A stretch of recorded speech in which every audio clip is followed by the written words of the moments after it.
Chapter 66. Soy Way Out. Okay.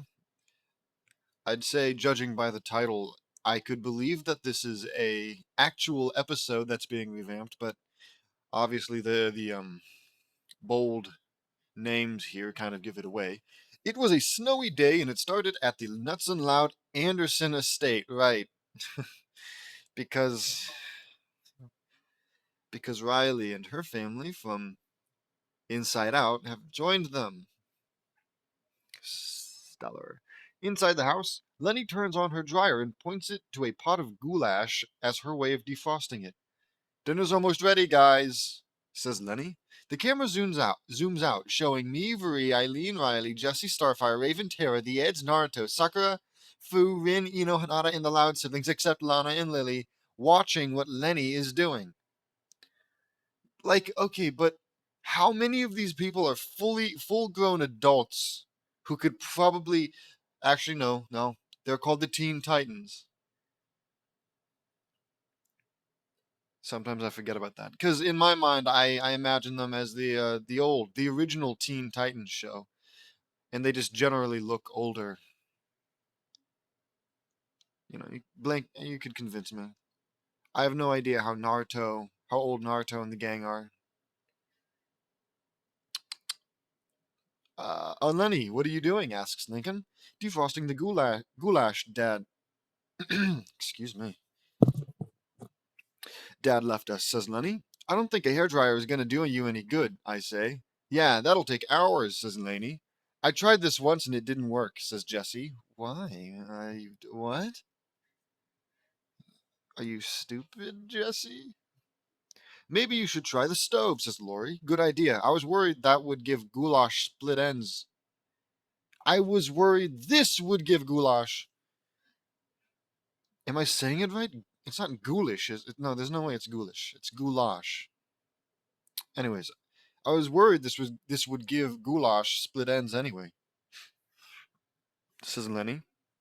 Forget the goulash. My favorite race car driver, Bobby Fletcher, is holding a contest tonight at the Burpin' Burger, says Lana. Bobby Fletcher, the world famous NASCAR racing champion? I ask. Of course I know. Of course JD knows. That's right, JD. Uh, says Lana. Fantasy of Lana winning the wrapper appears. Whoever finds a burger with the tire mark wrapper gets to be an honorary member of her pit crew. Bobby's a girl? In Lana's imagination, Bobby opens the window of her car in the window of her racing helmet. I see you got the winning wrapper. Welcome aboard, Lana. Lana, in a racing outfit, holds a burger with tire tracks that reads winner and fantasy with Lana in the same pose. I know what you're going to say. Mom and Dad left us plenty of food to eat, but while they're away for the plenty of food to eat while they're away for the weekend. But Lana gets cut off. The horn of Vanzilla honks. Lana notices Lana notices her. What? Lana notices her. We all left and are now in the car. Starfire, Naruto, Sakura, Fu. Fu spelled with two U's this time. Rin, Ino, and Hanada are flying, and Terra is on a chunk of floating rock. You had us at Burpin' Burger, says Lincoln. Hops, jacket jump, says Lana, eagerly grabbing her coat. Hops right into Lana's jacket and winks at Lana. Woohoo, yeah! Exclaims Lana, rushing out the door. Everyone, I'd like to call to your attention the rapidly descending ice crystals. Street name Snow, says Lisa. Fine, Lise. You can stay here and eat the goulash, says Lana. I call shotgun, says Lisa, rushing in. That's so funny. Wait, where's Lily? I ask. Oh, she's got a small cold and Sasuke is taking care of her. That's weird. I imagine this is because Lily, the baby, in the show, the baby in the show, didn't have anything to do, and James Knutson here was a little too lazy to write her in some natural way. And he hasn't written a single character into the story in a natural way, so frankly, we should all be happy that he's just, oh yeah, she's sick off screen. Then again, it's also kind of weird that that's where he decides to draw the line. Like, oh yeah, here's 20 something characters who weren't in the original episode, but a a very highly altered version of a character that was in the episode. Well, maybe they just left her at home in the original episode or something. I don't know. But still, it's not like, heck, you could just have her not do it or say anything. Like you have Viri or most of the Teen Titans or Naruto's crew, you know? I doubt they're gonna do anything that important. Whatever. Oh man, that stinks. I hate it when people get sick. I say, as if that needs to be said. Like nobody doesn't like. I believe you. I think I brought this up last video or maybe the one before. But JD always has this urge to make him and all the characters he likes say things despite the fact that like we don't need them to be said. Like I can I can imagine that you would hate it when people get sick. All right? You don't need to say it. You don't need to have 20 other people say it and back you up. Um and I can only assume that he just has to he does it cuz he's afraid that we'll think that just because they didn't spell it out for us, that means that JD's character actually does like it when people get sick, as opposed to hating it. Because obviously he didn't say he hated it, so I must assume he likes it, you know? Whatever. Mountains and molehills. Yeah, it's no fun, says Lincoln. That's very nice of him. I'll have to tell him thank you when we get back, says Naruto. Why is the thank in that sentence capitalized? Whatever. Burpenberger. Lori parks Vanzilla and we get out to the promotion stand.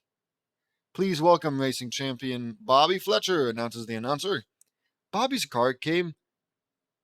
Right, okay, I was having a bit of an episode because I was thinking, wait, isn't that Lori's or yeah, Lori's boyfriend? But no, it's Robbie, I think. It's weird that I don't know that off the top of my head. Bobby's car comes up onto the stage with the crowd cheering. She gets out and takes off her helmet. Woohoo, Bobby! I cheer. Yes, yes, says Lana. There she is, says Lola. Thanks for coming out, racing fans.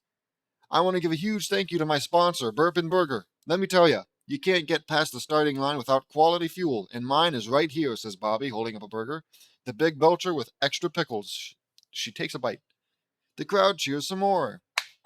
Yeah, I can't wait to have one of you folks in my pit crew. All you got to do is find the burger wrapper that looks like this, says Bobby, holding up the wrapper with tired tracks that reads winner. Ladies and gentlemen, start your stomachs. Bobby waves the green flag. A horn blares and the crowd rushes into the restaurant. Welcome to Burpin Burger, says the employee, who's weirdly enough not in bold. Is the employee new? Well, here's whatever. We'd like 30 big belchers, please, says Alana. Okay, that'll be $50. Wait a minute. JD Knudsen? Asks the employee in bold. That's right. I'm in a fur parka covering my head, leaving my face visible. Oh, right, because it's cold out. That's. Yeah, okay. Oh, wow, you are a legend all over Michigan and the United States. Yeah, in the United States. I almost did not recognize you, says the employee. Sorry, it's cold out there, says JD. He's so natural. That's all right. Heroes get a discount. That'll be $25, says the employee. Don't worry, guys. I got this, says Lana, rummaging through her pockets and picks out a gross wad with a bunch of stuff stuck to it. Let's see. My gum collection, banana peel, owl's foot. Ah, here it is. Uh, Lana gives the employee a coupon. Oh, one of our kids eat free coupons. Great. Beat. Uh, I don't know. Is that like a sound effect? Here. There you go. Beat. Wait, did you say owl's foot? Asks the employee. Yeah, isn't she a hoot? Me, Bree, Eileen, Riley, the Edge, Raven, and Tara laugh. I don't know why you keep having Raven laugh. It's just not her. Good one, Luann, I say. Oh, sugar, I forgot to laugh. Ha ha ha ha ha. Good one, Luann, I say. Ha ha ha. Hoot, I just got it, says Raven, who's just, I guess that's her thing. I guess that's just what she does. Next, says the employee, unimpressed. Unimpressed? Unimpressed. We are waiting and Lana brings them their burgers. Oh boy, I love these burgers, says Laney. I know you do, Lanes. All right, guys, dig in, says Lana. We all chow down on our burgers. When we finish, Lana looks for the wrapper, but none of them are the one. Sorry we didn't find the winning wrapper, Lana, says Lenny. Yeah, it's not here, says Tara. Sorry, Lana, I say, as if you couldn't just buy more burgers. Mr. Billion Zillionaire, I don't know.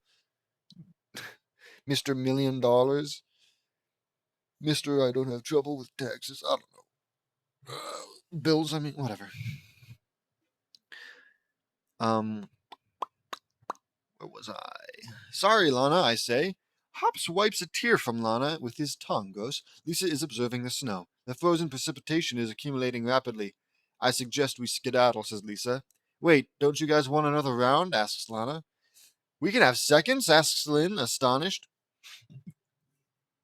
Why not? I'm still hungry, says Lainey, who I guess after minimum one burger, but probably more.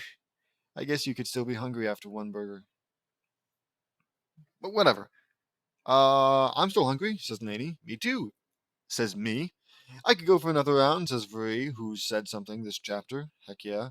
How are we gonna pay for it? How are we gonna pay for it? Asks Lincoln, right next to his $1,000,000 having friend, right next to Mr. Hero's discount, right next to why don't you guys come live in one of my I don't even remember what it is, but he invited Riley and her family onto some kind of house that's in the Knutson estate. I forget, like a house on their land,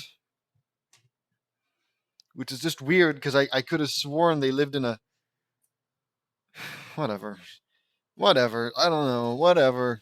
I need like an illustration of what the heck the Nuts and Loud estate looks like. I guess it's now the Nuts and Loud Anderson estate. And that's hardly the point, okay? He has a lot of money. Like so much.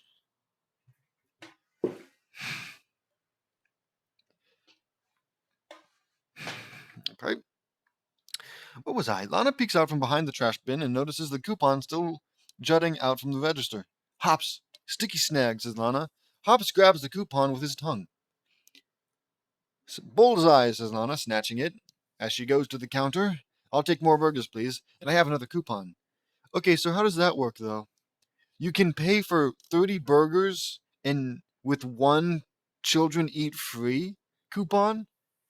Because, I mean, at that rate, wouldn't you just ask for like 100 burgers and then give them the coupon? Is it specifically you can only buy 30 burgers? Whatever. She gives it to the employee. Why is it so sticky? Asks the employee, groaning with the coupon stuck to his hand. Lana and Hops wink. Another round of burgers later, everyone except me, Marie, Eileen, Lainey, Starfire, and Lana look queasy from eating their seconds. Their seconds. Lola belches. Ugh, still nothing. We have to order more burgers, says Lana. Lana, I think I've had enough, says Lainey. In light of the worsening meteorological conditions, I don't want to burp. Burps. Perhaps we should follow the lead of the other patrons and amscray, says Lisa. The others are leaving. Come on, hurry, hurry, hurry, says Hefty Blonde. Is that her name or a description? Hefty Blonde. Come on, hurry, hurry, hurry. Whatever. I do not like the look of that sky, says Unknown Woman. Okay, let them leave. That'll make our chances even better. Come on, you guys. One more round, says Lana. The others groan in nausea. I can't eat anything else, says Lincoln, queasy. I can't even joke about burgers right now, says Luann, nauseated. You don't have to eat them. Hops and I will take them home for breakfast, says Nana. Hops burps, and the others minus Naruto, Fu, Starfire, Hinata, and Riley sigh. Why? Why those guys? I mean, I'm pretty sure Naruto likes food in the anime, like a lot, but I'm not sure about anyone else. Good thinking, Lana. I could use a little snack for down the road. Honest to God, though, I don't think I could eat even one fast food burger. I don't even like burgers that much. So if it's gonna be a fast food burger, God help me. Anyways, I can just snack for down the road. I say, me too, says Marie. Same here, says Eileen. I'll take some home, says Riley. Good thinking, Lana, says Laney. Great, be right back. Don't move, says Lana, grabbing hops and steps on Lenny's legs out of the booth to the dumb blonde's shock. Okay, weird. Lana is behind the bin again, and the coupon is still jutting out. Hops fires his tongue, but this time the employee puts a meal on the counter, causing his tongue to hide the shake dispenser. Hide hit. I can only assume that's an awful, awful grammatical error, and it's supposed to be hit the shake dispenser, pouring shake on the floor and making the employee slip and fall. Let's try that again, buddy, says Lana. Hops lands his tongue on the coupon this time, but the employee grabs it. Hey, you little sneak, says the employee, tearing up the coupon. You want more burgers? You gotta pay for them. Says the employee. Uh, okay, no prob, says Lana, nervous, grabbing up loose chains under the booths in the potted plants, plus a worm from Hops under the table with some gum and in the ball pit. Pours little change and some junk on the counter. 30 more burgers, please, says Lana. Geez, says the employee, grossed out. Can you buy 30 burgers with discarded change and a fast food? Is 30 burgers like not the original? Because I could believe that it's more because, I could believe that JD made it more because there's just so many more characters this time. But if not, then it's kind of stupid. Anyways, geez, says the employee, grossed out, reaching for one of the pieces of junk. Whoops, that's my chicken beak, says Lana, grabbing it. The employee, disgusted, takes the rest, puts it in the register, and gives Lana the burgers. Are you guys almost done? I want to get out of here. I rode my bike to work, says the employee. Don't worry, we'll be leaving soon. I got a great feeling about this batch. All the wrappers are unwrapped. Sorry, Lana, I don't have it, says Lincoln. Me neither, dude, says Luna. It's not here either, says Laney. Same here. I guess that's a wrap. Ha ha ha. Ha ha ha ha ha ha. Luann laughs and then realizes the bad timing. Oh, sorry. Only one wrapper left. Lana opens it, and it's not the winner. Dang it, I guess I'm not going to be on Bobby Fletcher's pit crew, says Lana, heartbroken. Hold on, I'm scratching the back of my neck. Lana, is this the wrapper you're looking for? I ask. I'm actually holding the winning wrapper. JD, you found it, says Lana, overjoyed, taking it and laughs. All right, JD, says Laney. Okay, let me just hold on. So, in the when JD here, when me says, Lana, is this the wrapper you're looking for? It's in bold, which I've come to understand as not JD being in the original episode, which, yep, no, I mean, that makes sense. Seems obvious when you think about it, but more so that it's the line that was in the episode, but JD has stolen it from the original character that said it and put it onto himself, which I can only assume was done because he wanted everybody to cheer his name. He wanted Lana to be all like, JD, you're the best. JD, you're so great. I love you, JD. Okay, maybe not that last one. But, instead of whoever did it in the original, because it's like it's not enough that everybody already loves the actual crap out of you, dude. You made sure of that. All right, we've had like 60 plus chapters where everybody's done at least one has glazed you at least a little bit. I don't know why you have to keep stealing these small inconsequential things to make yourself look more favorable in the eyes of the characters that you control 100%. It's, I don't know. I don't know. I can't wrap my head around it. I can't fathom it. I'm actually holding the blah, blah, blah, blah. Finally, says the employee, putting on his helmet and closes up the counter. Lana laughs some more. Finding this wrapper means the world to me. Thank you all. Thanks for all your help, guys. No problem, Lana, I say. It was our pleasure, says Vary. I'm glad we could help out, says Eileen. Me too, says Riley. It was glorious, says Starfire. I'm glad we could help too, says Raven. Same here, says Eddie. Glad to help, sis, says Lainey. All right, now let's get home so I can let him rip in privacy, says Lynn. That's awesome. Can I bunk with you guys tonight? Says Lucy, gagging. Says Lucy to Luann and to Luna and Luann after gagging. They're about to leave. Lenny opens the door and walks into some white stuff, making us all gasp. Oops, this must be the closet where they keep their snow, says Lenny. No, Lenny, we're snowed in, says Lincoln. Outside shows that they are indeed trapped. The snow piled up really fast, and now we're trapped, I say. Oh man, are we gonna be stuck here all night? Asks Luna. No, I just worked a 12 hours shift. I can't take another second in this greasy dungeon, says the employee. He tries to cycle his way through the snow, but it's useless. The kids pull him out and put him in a chair. Sorry, buddy, there's snow way out. Giggles Luann. The employee starts crying. Don't worry, guys, I got this. Stand back. Lola, care to help? I ask. You bet, JD. Lola spreads her fire wings. How about you, Starfire? I ask. It would be my pleasure, says Starfire. Her eyes glow green and her wings are spread. Let's fire it up, I say. Me and Lola fired Fire Blast, and Starfire fires her laser vision at the snow. And it melts some of it and clears the doorway. Yay!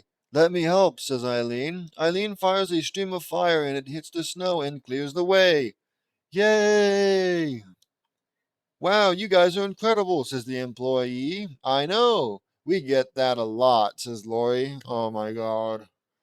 This snow is still fresh, says Lisa. Let me blow some of it away, says Naruto. Me, Lola, Starfire, and Eileen stop. Go for it, little brother. Dear Lord, I hate that. I hate reading that every time. It's just so weird and specific, right? I can't imagine watching an anime or just any show in general having a character who's younger than me and then wishing, oh, I wish I was that guy's older brother. You know? I feel like usually it's like me wishing I was that character or that I think that's it. Who the heck wants to be their brother? They're their older brother. That's just so strange. Wind great breakthrough, says Naruto. Naruto fired a huge blast of wind and it blew some of the snow away. Like, it's just not necessary, guys. Snow is not that great of an enemy that it needs multiple people to use their signature moves on it, okay? Like, realistically, one of you, just one of you with fire powers or whatever, is all that needs to be done. And then we can get out of here in a normal, expected way rather than, all right, Team Loud Phoenix Storm, hit him with all you've got.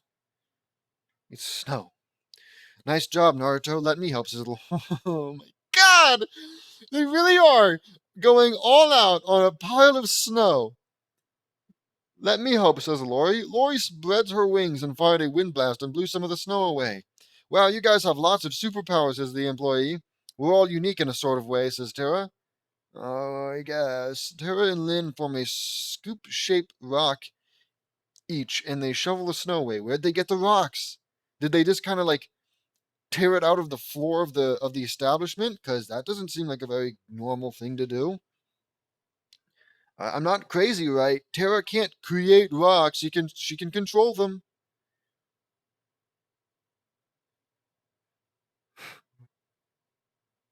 As for Lynn, who knows? You could tell me that Lynn could just create rocks. Of course she could. She's one of the main sisters. Let me help out, says Fu. Go for it, Fu, says Naruto. Thunder funeral, feast of lightning, says Fu. Fu fired 3 lightning bolts, and they melted the snow on contact. Good shot, Fu, I say.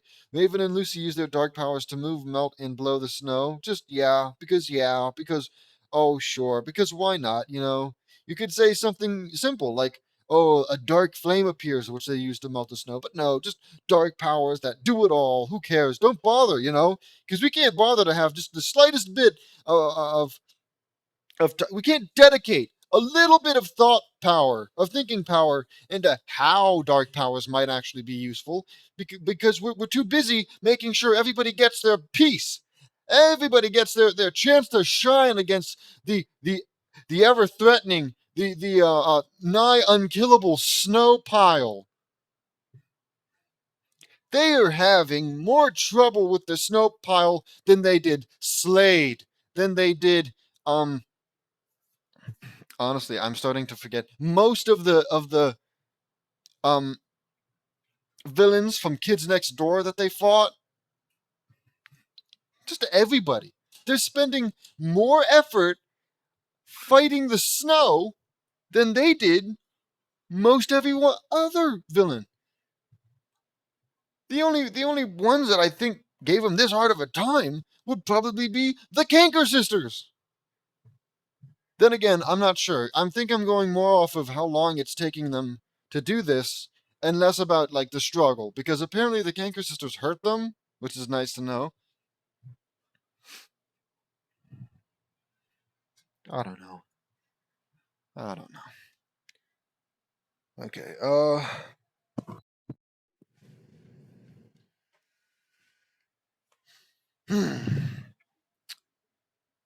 Anyways, Raven, you're incredible, says Lucy. Thank you, Lucy, says Raven. Lainey uses her plant powers and forms giant bulldozers, and they push the snow away. Good thinking, Lainey, says Krista. So, what does that mean? She uses her plant powers, okay, I'm following you, to form giant bulldozers? Okay. How? Benefit of the doubt. Let's assume that this place has plants, or at the very least, it has dirt underneath its foundation, which you could get to just by ripping up some tiles or something. And from that dirt, you can grow plants. Okay. Did you make a plant bulldozer? Which, mind you, is just the stupidest way of going about this. I mean, granted, they might be outside by now, right? I'm sure they've melted and blown away enough snow that they could probably have moved at least somewhat outside. But still, why plant bulldozers? Of course, it doesn't say plant bulldozers, so I just have to assume that for some reason, plant powers that you make giant bulldozers. Sure, why not?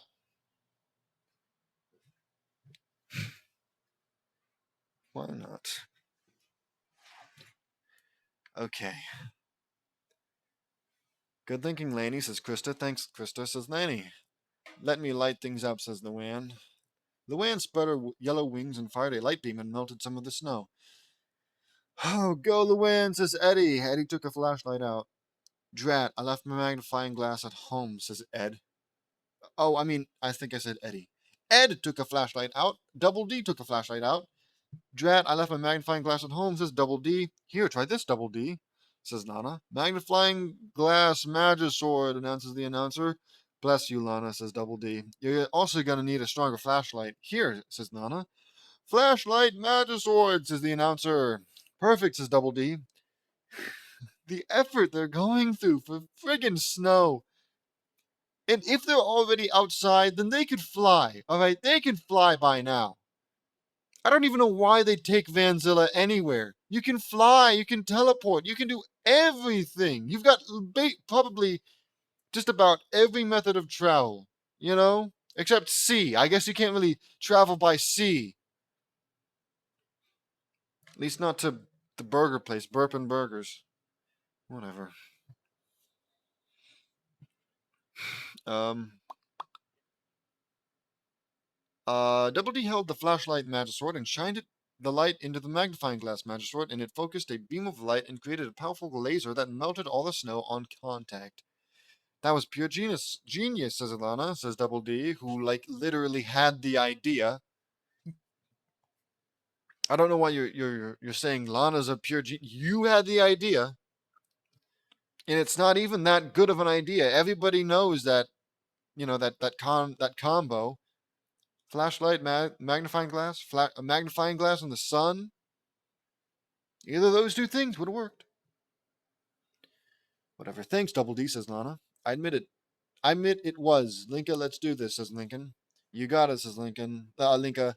Lincoln and Linka spread their lightning wings and fired lightning at the snow and melted some of it. Let's help out, says Sakura. You got it, Sakura, says Sakura and use Lady Tsunade's super strength and use an outdoor dining table as a plow and push the snow away. I got this, says Hinata. Get him, Hinata, says Fu. Gentle fist, says Hinata. She landed a gentle fist strike and it blew some of the snow away. Nice job, Hinata, I say. We melt all the snow around the area and Vanzilla is visible. We're free. I guess they needed to get to Vanzilla. So, I guess I ought to apologize. And yet, I won't. We are now in Vanzilla. Mind you, unless the employee is coming with you, he's still stuck. Okay? You did not mention how you created a path from Burpin Burgers to that employee's house. So he's still trapped. All right? He's just got a lot of room to walk around in. He's got like this cool open top house with snow walls kind of going on. If I'm describing that vividly enough, you know what I mean. We literally did it, guys, says Lori. Oh, it was nothing, I say. Good thinking, JD, says Lola. What? What do you mean? What? What's good thinking?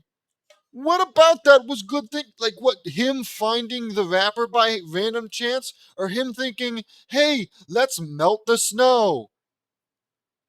Good thinking. Sure. Yeah. If that's good thinking, then I'm the next. Okay, I was gonna say Stephen Hawking, but I don't think I want to be much like that guy for a number of reasons. I'll be the next Albert Einstein, though. I'm pretty sure he hasn't done anything messed up. Maybe, who knows? But yeah, my point still stands. This is not a. But see, that's the issue too. It's in bold somehow. So what? What? Whatever. Thank you, I say. We sure did a good job, huh? Asks Varee. You said it, Varee, says Ed. I concur, says Double D. This was awesome, guys, says Eddie. We all pulled together and got out, says Laney. Lori tries to start the engine up, but it doesn't start. Better check the engine block. Uh, she opens the hood. Of ice? The others groan. This engine is totally frozen solid, I say. There's no signal here. I'm gonna warm up inside and use the landline, says Lori, groaning while looking at her phone. Don't worry, guys, we got this, says Lola. Me and Lola use our fire and thaw the engine out. Lori, the engine's thawed out, says Lola. Lori gets in and starts Vanzilla. It works again, says Lori. We all cheer. And we were driving down the road home when we see a car broken down on the side of the road, and the driver is none other than Bobby Fletcher. Wait, that's Bobby Fletcher. Stop, guys, we have to help her, says Lana. Let's go, I say. We drive back. Excuse me, Miss Fletcher, what's happened? Asks Lana. Engine died. This baby can hit 210 in the straightaway, but throw a little snow at her and she conks out, says Bobby. Lana looks at the engine. Mind if I... Lana asks. It's all yours, says Bobby. Lana is working on the engine. See if she'll turn over now, says Lana. Bobby tries it and it works. Dang, my pit crew isn't even that fast. What's your name, sport? Asks Bobby. Lana Loud, says Lana, proudly. Well, thank you, Lana Loud, says Bobby, giving Lana her business card. Give me a call when you're 18. I could use someone like you on my team. Congratulations on winning the contest. Hold on to that when you're 18. You're going far, says Bobby. Wow, thanks. I will, says Lana. Her siblings cheer. Way to go, Lana, says Lori. That's our little handyman. She has lots of talent, I say. Thanks for all your help, guys. You guys are amazing with those powers. I saw you guys melting the snow. It was awesome, says Bobby, who. Yeah, oh, yeah, yeah. Why wouldn't you? Why wouldn't she? How could she have possibly seen that?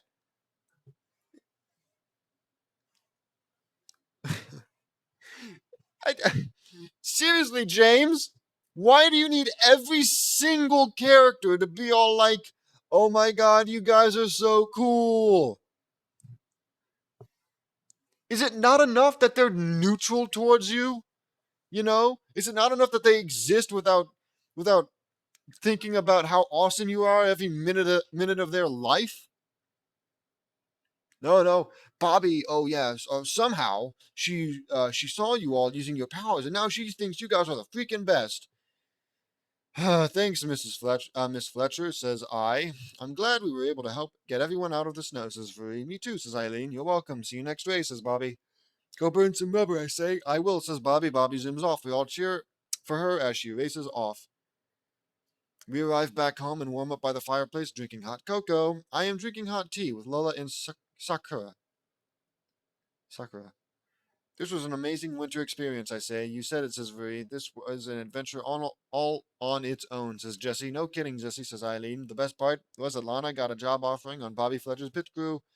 She's gonna rock NASCAR, says Riley. You said it, guys. Thanks for all your help, says Lana. It was a pleasure, I say. You said it, says Laney. Laney winks at the camera and it iris in. The end, another fanfiction done. Dear God.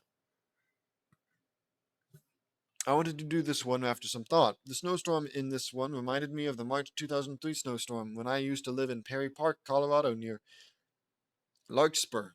6 feet of snow fell in 3 days. It was intense. We called it the storm of the century back then. It broke a lot of trees and damaged a lot of houses.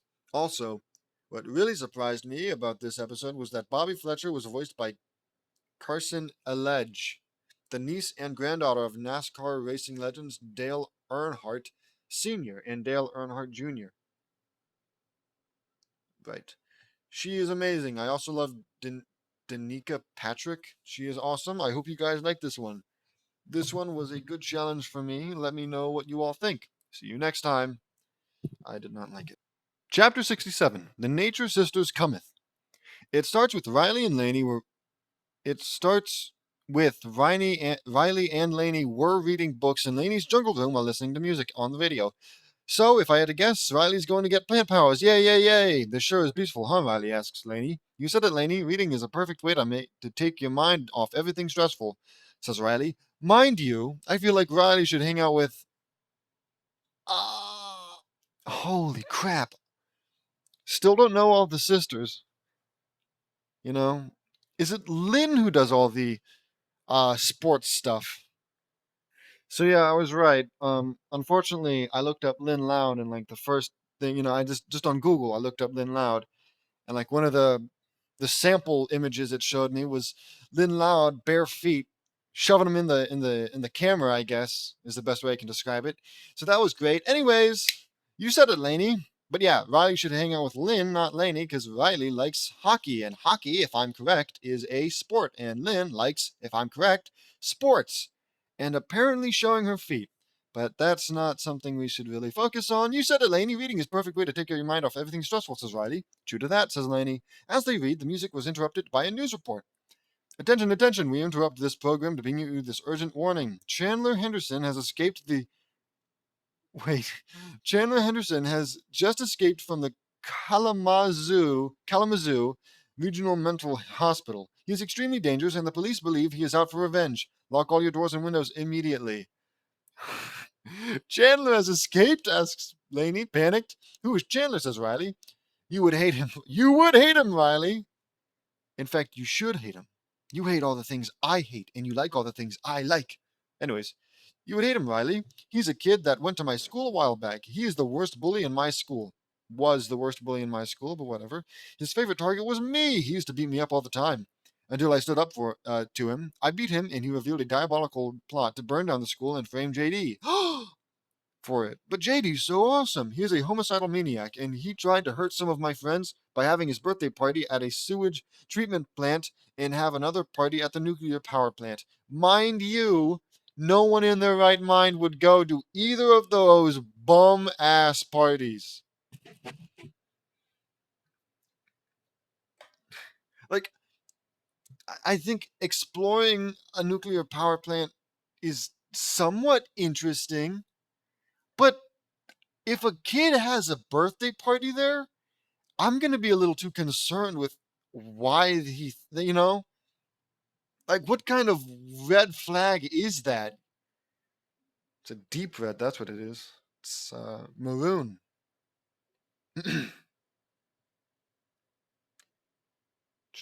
Where was I? Whoa, this guy sounds like he's a monster, says Riley. He is really bad. He makes the worst kid killers look like saints compared to him, even though he hasn't killed anybody. You're really saying that a guy whose worst crimes are bullying and threatening to do awful things is worse than kid killers? Are you saying like people who kill kids or kids who actually kill people? Have killed people, you know? Because that's just not true. Saints? You know, you could describe him as, at being as bad as a kid killer. But to say that kid killers look good because of him is just that's crazy. We have to stop him, says Riley. Yeah, but let's tell everyone first, says Nanny. Lainey and Krista and Riley went to tell us. Are you serious? Asks Lori. That narcissistic psycho Chandler escaped and is out to get us? Asks Luna. That little jerk just can't take a hint, says Luann. I'm gonna go pulverize that arrogant little jerk into oblivion, says Lynn. Save seconds for me, says Lenny. Guys, this is my fight. It's me he wants. I'm the one that beat him up, so it's my fault. Sure. Yeah, why not? Says Laney. Okay, let's let Laney fight him. That did not take any convincing. 1 minute, yeah, let's all work together and defeat him. Laney says, "Oh no, it's my fight." And then the next minute, it's your burden to bear. Like, come on, we can't be snapping between. Whatever. She beat him before, and she can do it again. Yeah, she didn't even use her powers last time. I agree, says Linka. If Laney can do it, then we can't stop her. What? Whatever, says Starfire. I agree, says Robin. Me too. You can do it, little missy, says Cyborg. Thanks, guys, says Laney. 20 minutes later, Laney was standing outside in the block where the loud house once stood, and she was ready for action. Did they demolish the loud? No, wait, right. It was teleported uh onto the nuts in estate or whatever. She had her scarf tied around her waist, and her wings were spread. As she waited, everyone in the block was locking their doors and closing their windows tight. Laney, says question mark. Laney saw her neighbor, Mr. Grouse. Mr. Grouse, good to see you again, says Laney. You too. Go pulverize that menace to society, says Mr. Grouse, who I don't know who this is. I may have forgotten. I will. I'll make him pay for everything he has done, says Laney. Mr. Grouse closed his windows and locked it tight. Laney was waiting until she saw a fence shatter, and out of the dust was Chandler. Just remember, he's a kid with no superpowers. Hello, Chandler, says Laney. Scarfy. How nice of you to save me the trouble of having to hunt you down, says Chandler. I mean, not really. I guess he would have gone here anyways. Then again, with how much everybody loves JD, excuse me, it probably wouldn't be hard. I'm sure every other day there's a news article about the James nuts in the state. I mean, the nuts and loudest, whatever. I thought we were rid of you for good, Chandler. How did you escape from the asylum? Asks Laney. It's quite a story if you don't mind me bragging. Cuts to a flashback. Chandler sees that his cell was left unguarded for a while, and he used a lockpick made from a discarded bobby pin that he kept in his pants pocket, and he picked the lock and opened the door and knocked out a guard and took his billy club. Then he disabled the guards and got out fast as a lockdown alarm sounded. Flashback ends. This is a child as old as Laney, roughly, with no superpowers. And also, that was a lame as all hell breakout, dude. Like, what? Oh, it's quite the story. I used a lockpick and then I knocked out the guards and then I ran. No, that's not really that great of a story, dude. It's no Shawshank Redemption. That's all I'm gonna say. It's no whichever movie it was based on the prison in California. I forget what it's called. It's got a cool name though. I took a tour there. It's off the coast of San Francisco, something like that. Anyways, where am I? That was genius. Flashback ends. That was genius. You surprised me, but I will not be holding back like I did in the school, says Laney. I won't go easy on you either, says Chandler. Bring it on, you psycho, says Laney. Laney charged and punched him in the face and kicked him in the nose. Blood was pouring out of Chandler's nose. You bratty girl, you broke my nose, says Chandler. I'm about to break more than that, says Laney. That's so tough. Laney kicked him in the stomach and punched him in the mouth and knocked some of his teeth out. Laney then used her plant powers and vines wrapped around Chandler, and they threw him into the sky, and Laney flew up and pile-drived him into the street with incredible force. He's dead now. Kaboom! Holy mackerel, I say. Unbelievable, says Free. Laney destroyed him, says Eileen. When the dust and smoke cleared, Chandler was in a crater mangled up.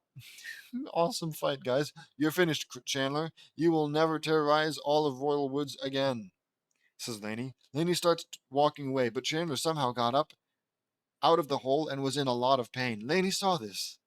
How did you survive that beating? Asks Laney. I've gained some new tricks since we last fought. You see, I made a deal, says Chandler. What deal? Asks Laney. I sold my soul to the devil for the power to destroy all of my enemies. I can now do this, says Chandler. Chandler then shocked everyone by forming evil plant monster vines that were thirsty for blood, and they had spit dripping from their mouths. That was acid! You now have plant powers like me, says Laney, stating the obvious. Yes, I do, but the name Chandler Henderson is no more. My name, call me Carnivora. Mwahaha. Yeah, so tough, says Chandler. So this is what it's like to have an arch nemesis. Arc? Wait, whatever. Says Laney.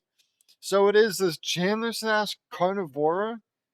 Is it going to be like that the rest of the time, or can we just call him Carnivora from now on? Whatever. Later notices something around Chandler's neck. It was an evil-looking medallion. That medallion must be the source of his power, and I'll bet that his life force is linked to it. Destroy it, and Chandler dies, says Laney in her head. Our hero preparing to kill a kid. Then again, I don't know. It's a complicated situation, I suppose. Laney formed a plant vine and ripped the monster apart. Riley was watching the battle in sheer amazement from a different angle, but she started thinking about how to help Laney. I have to do something to help Laney.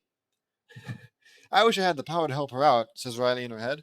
A leaf suddenly appeared out of nowhere and touched Riley on her forehead, and leaves, flower petals, and blades of glass swirled around her in a tornado. When it died down, Riley was forever changed. She had green clothes that were like Rey's in Star Wars 7. She had wings made of leaves, and she had a green leaf emblazoned, emblazoned, right. That makes more sense. On her forehead.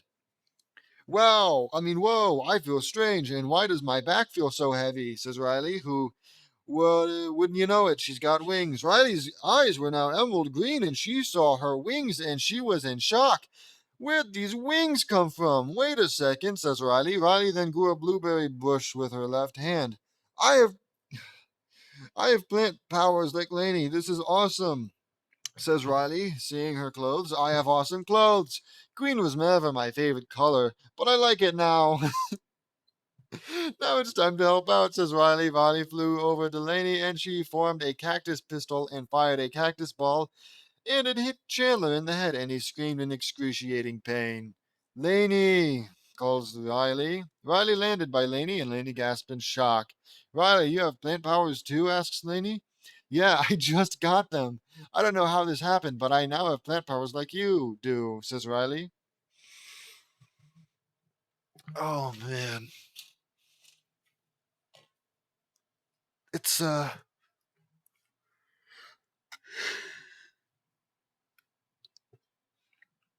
This is the mark I'm leaving on the world, people. When I die, I want you to put the entire Loud House Revamped on my tombstone. It'll be one hell of a big tombstone. But I've earned it. No, you can put as much as I've read up until the point that I die, because there's a very real chance I die before this gets finished. All right, not from old age, all right, and not suicide. No, no, goodness, no. More likely, some kind of intentional organ failure on my brain's part, because it knows what's best for my body, and it figures it would be better to let me die now than to continue reading this genuine slop. But until that happens, Lainey ripped the necklace off. I just skipped ahead so much. I can see that. Maybe JD can look this up when we get back. He has a really cool book about all the legends of the world, and he may tell you how you got your powers, says Lainey. Maybe, but let's kick Chandler's butt into oblivion, says Riley. Yeah, says Lainey. Chandler pulled the cactus ball out of his head, and Lainey and Riley dealt him a fly swatter kick and sent him flying, and they both formed vines, and they entangled Chandler, and two more vines appeared, and they had mouths, and they squirted acid into Chandler's eyes and burned him as he screamed in excruciating pain. Chandler's the bad guy, right? Right? Lainey and Riley flew up to him and punched and kicked him into the next century. Lainey ripped the necklace off of him, and the vines let him go. Chandler felt that his necklace was gone. Give me my necklace back, says Chandler. Not this time. What? What do you mean not this time? When was the last time you gave him his necklace? Whatever.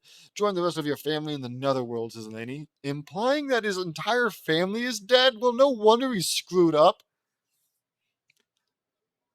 Then he dropped it on the ground and crushed it, shattering it into 1,000 pieces. A beam of light hit Chandler, and he became a skeleton and became a pile of dust. Whoa, what happened to him, Riley? Asks Riley.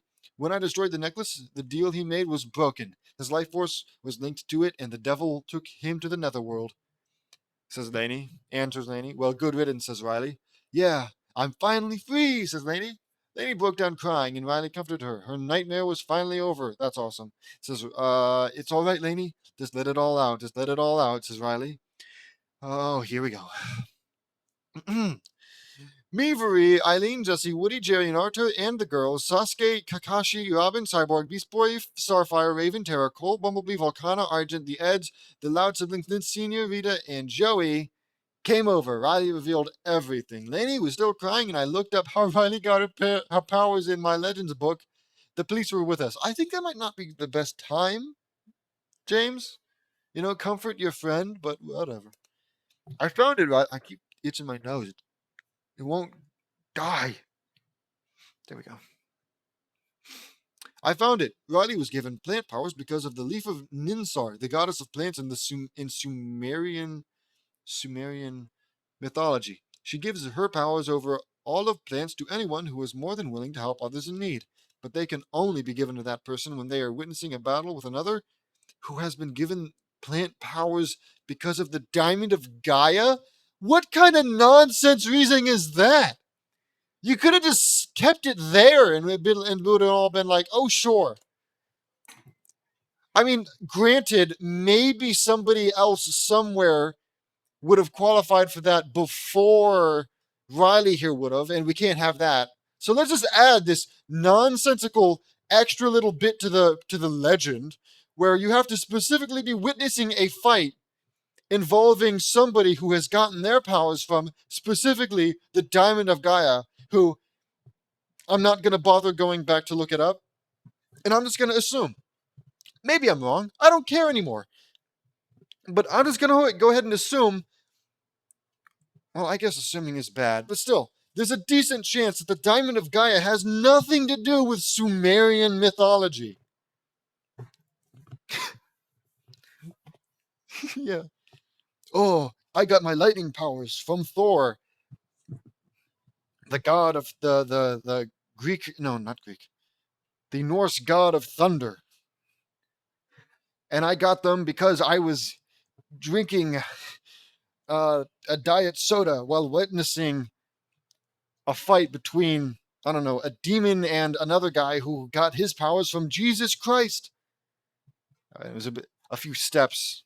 Took me a while to get to the end, but like what does Christianity and Norse mythology really have all that in common? That's a decent question, actually. I have no idea. Whatever. Oof, my eyes are starting to hurt. That's amazing, Riley. This must be a huge shock to you, says Lori. Yes, it is. I now have powers like most of you, says Riley. This is quite a shock. Jill, what do you think? Asks Bill. I think Riley looks awesome with plant powers, says Jill. Trust me, Bill. We were shocked to discover that Lainey got plant powers because of the Diamond of Gaia, but soon some more of our family members started getting powers one by one, says Lynn Sr. I can believe it, Lynn. Your family is amazing, says Bill. Poor Lainey. She must be so overjoyed now that her nightmare is over, says Luna. Actually, she destroyed Chandler. Not only is her nightmare over, but she technically made her first kill. Yay! Says Riley. It's true, guys. I killed Chandler. I'm so sorry, says Lainey, crying hard. Crying hard or hardly crying? Oh, Lainey, it's not your fault, dude, says Luna. Lainey, you had to do what was right. You saved a lot of people today. Sure. JD's right, Lainey. I know what it's like to make your first kill. When you're a shinobi, killing is part of the job. Of our job. We have to do whatever it takes to protect everyone, says Naruto. That's right. Uh, we may not like it, but sometimes we will have no choice but to kill, says Sakura. Yeah, I know it's hard, but we are still humans, says Sasuke. It's hard, Lainey. Sometimes people will have to kill to not only protect themselves, but also to protect those they care about the most, says Kakashi. I know how you feel, Lainey, but the truth is that Chandler was one of those people that will never change, says Officer Paul. He's right. Chandler was a total maniac and a criminal that will never be rehabilitated because he's dead. You and Riley saved us all, Lainey. We can't thank you enough for it, says Officer Stacy. Lainey starts to feel better. Maybe killing people ain't so bad. Yeah, you're right. I am still human with or without plant powers. Thanks. Is that what we were talking about? Thank you, guys. I feel much better now, but I think I may need to go see a counselor at school, says Lainey. That's a very wise decision, Lainey, I say. I agree, says Officer Ball. Me too, says Officer Stacy. Nonetheless, I'm glad Chandler's gone for good. In all honesty, his parents created a monster, says Vuri. I can't argue with that. He was a total jerk, and I'm glad he got what he deserves, says Lincoln. I think his parents were spoiling him rotten big time, and it destroyed his mind. He was a terrorist in the making, says Linka. I agree with you on that, Linka, says Luann. Me too, dude, says Luna. Me too. The spirits told me that he's in the netherworld as we speak, suffering for the consequences of his crimes, says Lucy. Can we, wrap this up? Oh my god. I concur with Lincoln on this one. Chandler was a ferocious homicidal maniac, and I also concur with the officers. Some criminals cannot be changed or reformed in the criminal justice system, says Lisa.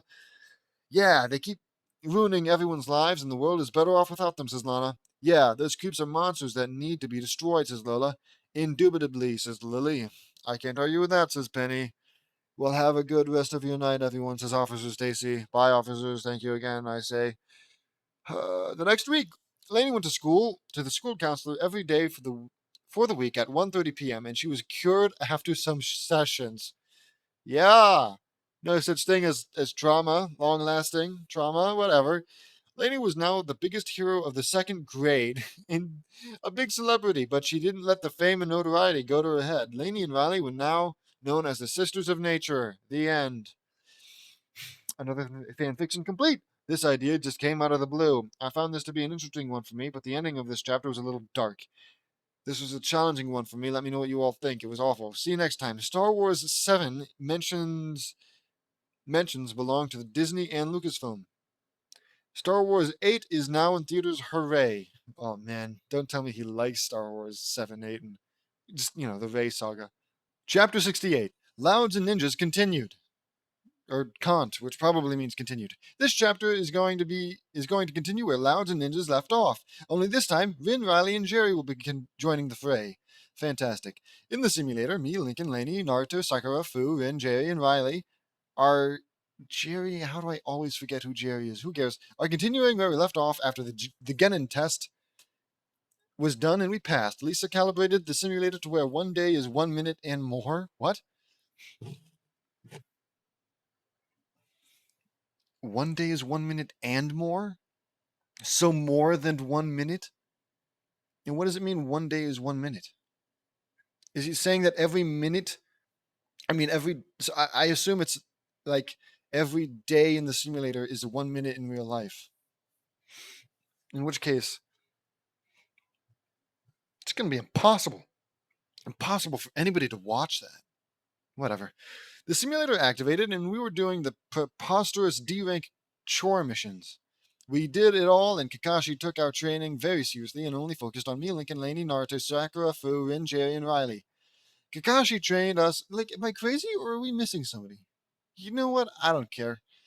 Kakashi trained us except for Sasuke and everything he knew, and we were getting stronger and stronger at an accelerated rate. He trained us in all the fields of the shinobi for 3 agonizing months, which is an hour and a half. We learned and did it all. Awesome. In the forest, we were out to catch Tora, the cat that belonged to the wife of the fire daimyo. Daimyo? This cat has been the bane of all the genin in the leaf ever since it started. Kakashi was communicating to us via a radio set as we hid behind some trees. Incredibly cool, Kakashi here. What's your distance from the target? Asks Kakashi. Divine. You see, James, there's a difference between what Kakashi did, where calling yourself incredibly cool Kakashi is like, obviously you're joking. No person is so egotistical that they call themselves incredibly cool. You know? It's performative narcissism for humor, I assume. At least that's my interpretation of it. Calling yourself Divine Cosmos here? It's not clever. It's certainly not like obvious that you're trying to make yourself look cool. Well, I guess it is obvious, but it doesn't give off the same impression as calling yourself incredibly cool. I'm just tired of it, I guess. You're not that cool, James. With or without your super cool powers. Divine Cosmos here. 15.4 feet. I'm ready and awaiting your orders. Over, I say. Thunderbird's lightning here. I'm ready. Over, says Lincoln. Garden of Beauty here. I'm ready. Over, says Laney. Fox Flame Knight here. I'm in position, says Naruto. Cherry Blossom Storm here. I'm ready, says Sakura. Hurricane Locust here. In position, says Fu. Firestorm Justice. I'm gonna keep reading. Firestorm Justice here. Ready, says Rin. Lion's Blessing here. Ready, says Jerry.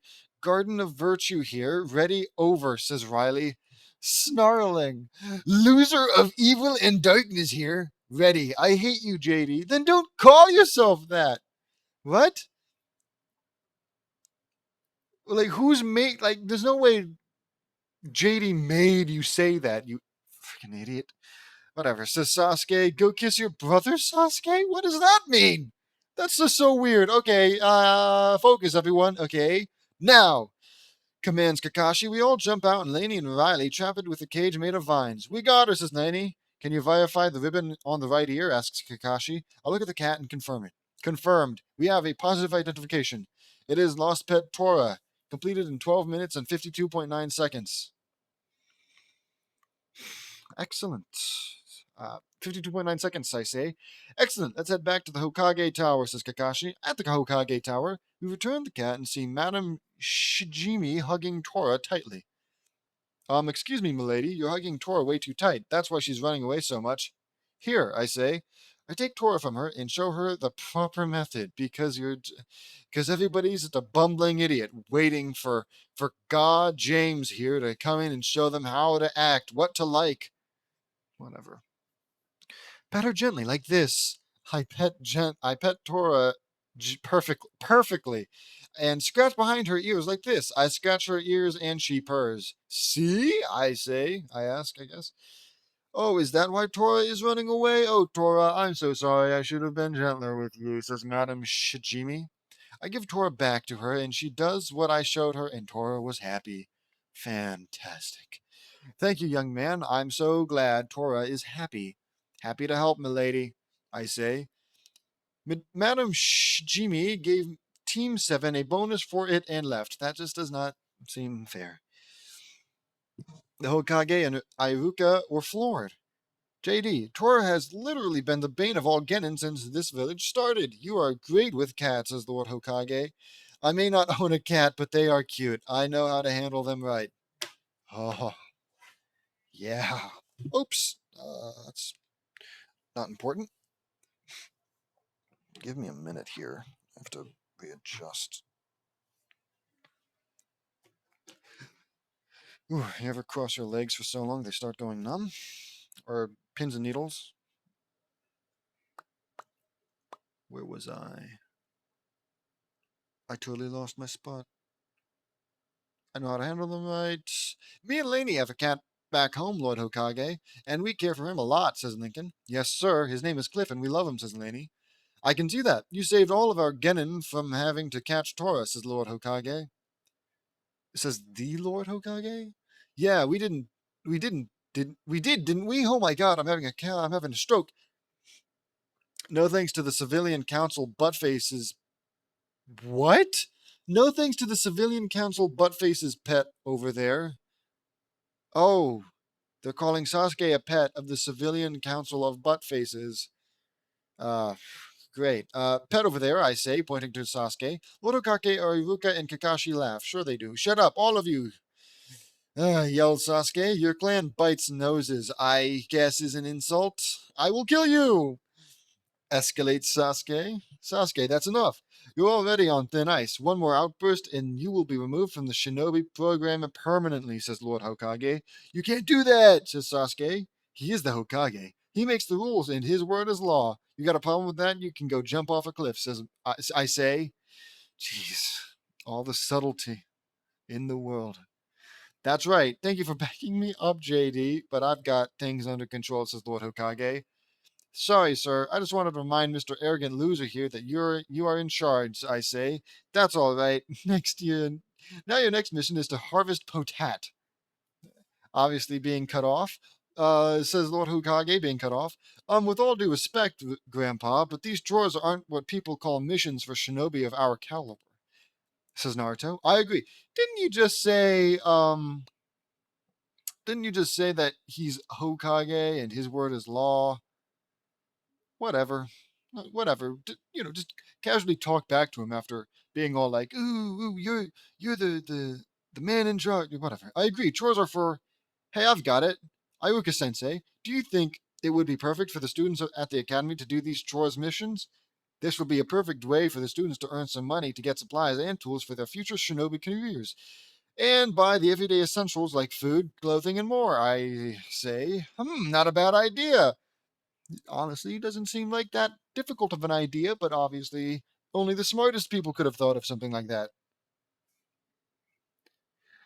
And we all know JD is so smart. That's not a bad idea. What do you think, Lord Hokage? Asks Iruka. I think it's a great idea, Iruka. From now on, you are to have our students do D-rank missions, says Lord Hokage. Yes, sir. Good thinking, guys, says Iruka. Thank you, Iruka Sensei, I say. Kakashi, are they ready for a C rank? Asks Lord Hokage. Well, maybe. I don't know. I think they are ready, sir, says Kakashi. All right, I've got just a mission for you. Tazuna, you can come in now, says Lord Hokage. The door opened, and in came Tazuna from the land of waves. Oh man, I remember him. His village is under turmoil because of that tyrant midget Gato. I say in my head. This is my protection, I get. A bunch of kids, asks Tazuna. I assure you, Tazuna, that we are more than capable of handling things. Plus, Gato will pay for his crimes against the wave, I say. Gato, as in Gato of Gato Shipping and Transport? He's one of the richest shipping magnates in the five great nations, says Lord Hokage. Yes, but that's just a front. He is one of the meanest crime bosses in the criminal underworld. He went to the land of waves and cut off all shipping connections to the mainland. He's been ruling over the village with an iron fist. Fished? Fished. I'm an idiot. Fist. And has been taxing everyone in the village to the point of poverty, I say. Yes, the last person that faced him was executed in front of the village, and he took all of our hope. I'm actually building a bridge that will connect us to the mainland, says Tazuna, and it will bring Gato's empire crashing down, says Naruto. He sees you as a threat to his operation and has hired rogue ninjas to kill you, says Sakura. Yes, I only had enough money to afford a C rank because Gato nearly bankrupted our treasury, says Tazuna. That's terrible. This mission is now an A to S rank mission, says Lord Hokage. The Team 7 will answer the call for help. So let's just back up for a second. Lord Hokage here was just wondering, oh, are they ready for C rank? He made a decent deal about it, He made it feel like moving from D to C was kind of a big-ish deal. So he assigns him to a C rank mission. And upon learning of the importance of the C rank missions, decides to promote it to an A to S without changing the team. All right? It's not, you're not promoting the ninjas who are also a part of the team, mind you. I keep saying mind you, whatever. It's not because they were about to do a C rank mission that now that it's become an A to S rank mission, that means that they were about to do, that they're capable of doing an A to S rank mission. That's not how it works. You should say this. Okay, I'm changing it to an A to S rank mission. Sorry, gang. We're gonna have to find something different for you. But whatever. Oh no. Let's just hey. At this point, what if some guy can only afford a D rank mission? He comes over. He's like, oh man, it's all I could afford. I'm actually being hunted down by God Himself. Too bad. The only um protection I get is a bunch of D rank shinobi or whatever they're called, a bunch of D rank ninjas. And then Mr. Hokage he was like, I didn't realize it was that serious. This is now an S rank mission. But then you leave the D rank ninjas with them? Don't get me wrong, I have full faith that JD and the gang can totally deal with an A to S rank mission. But it's just not how people would act. People wouldn't do it like that. Anyway, and Team 7 will answer the call for help, I say. Yeah, we will do everything we can to help you, says Naruto. That's right, says Sakura. Well, we won't let Gato get away with this, says Fu. Yeah, he will pay for his crimes, says Rin. Gato must pay, says Lincoln. Yeah, Six Semper Tyrannis, says Laney. I feel like I should know that.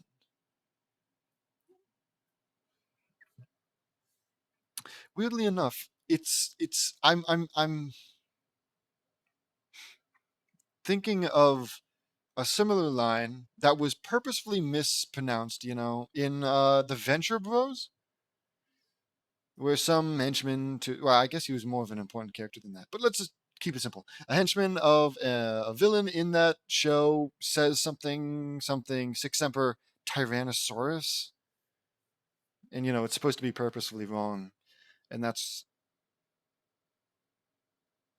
I can only think of the last part of that translation, which is terrible lizard, I think, is what Tyrannosaurus means. Terrible lizard.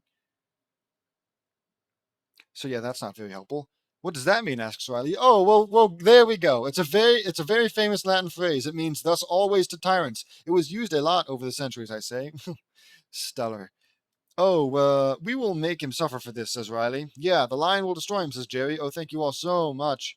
You don't know how much this will mean for the wave, says Tazuna. All right, then. Meet me at gate in 45 minutes, says Kakashi. Yes, Sensei, and don't be late, or else, I say.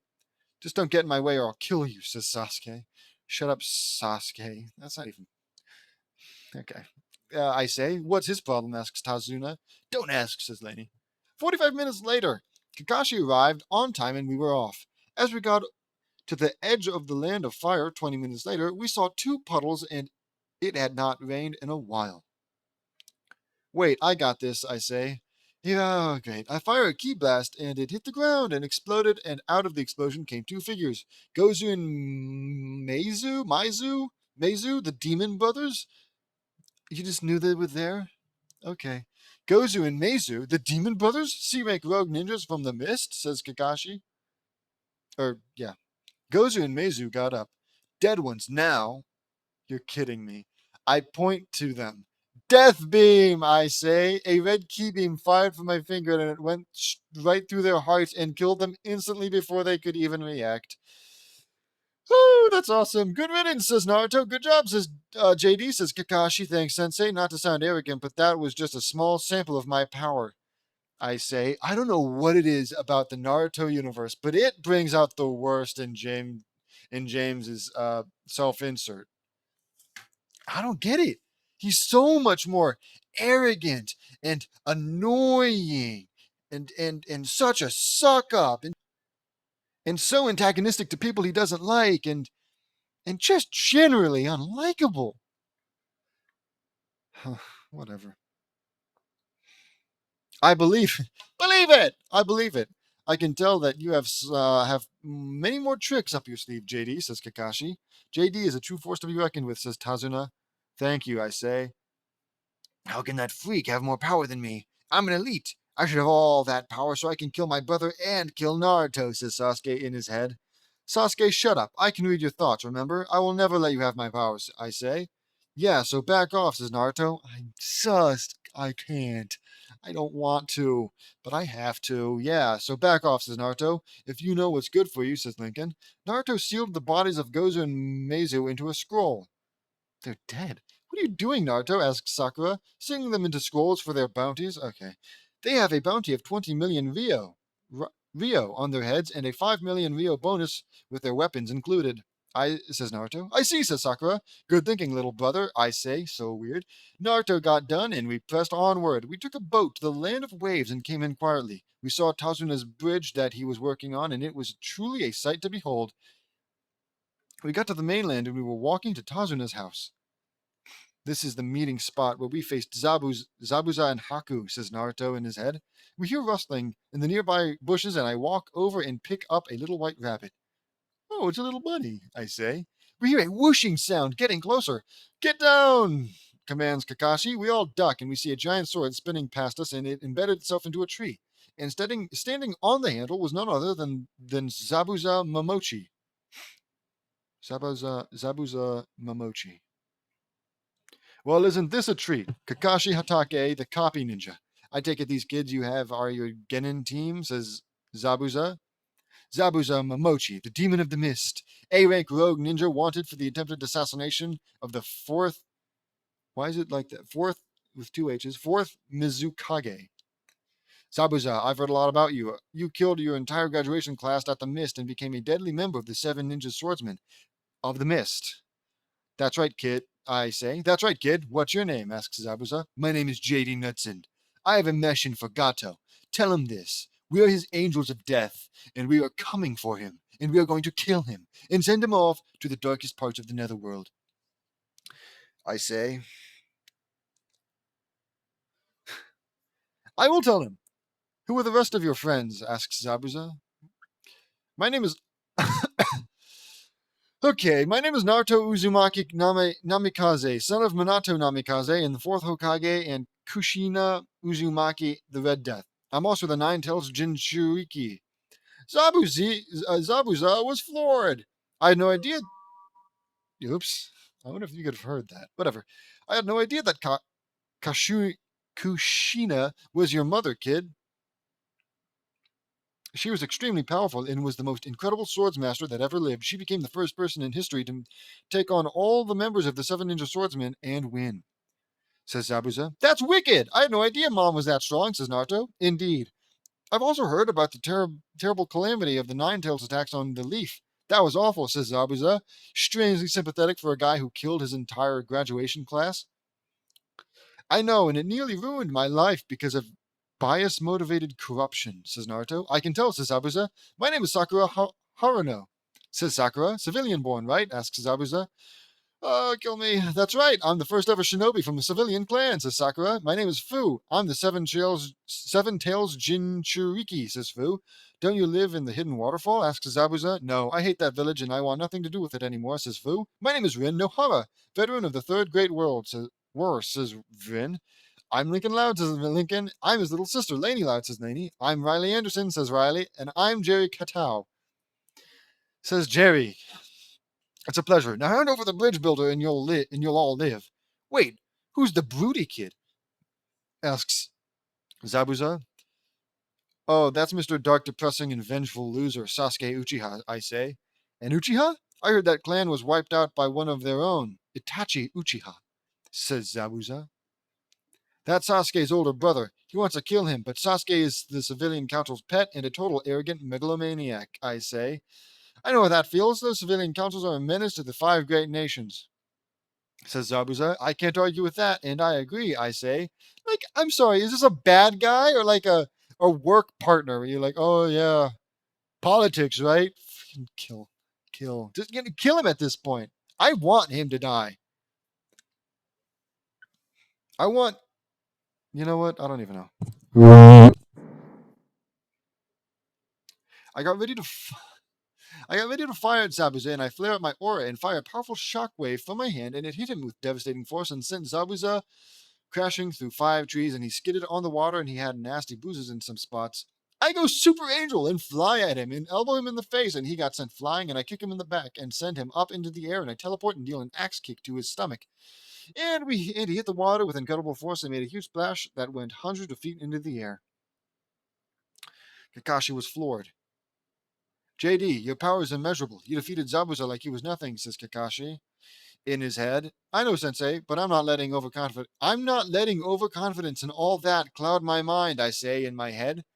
Zabuza surfaced and collapsed on dry land. I land in front of him. Haven't I swim, Zabuza? I ask. Ha! You are incredible, JD. You defeated me. Go ahead, kill me, says Zabuza. Okay. Ha! Nice try. Even I'm not that naive. You were waiting for me to walk over to you so I can deliver the fatal blow, and you will strike at me without warning when I'm least suspecting, I say. Ha! Can't blame me for trying, he folds immediately, says Zabuza. However, I will let you live. Just be sure to deliver my message to Gato, and we'll see you in a week, I say.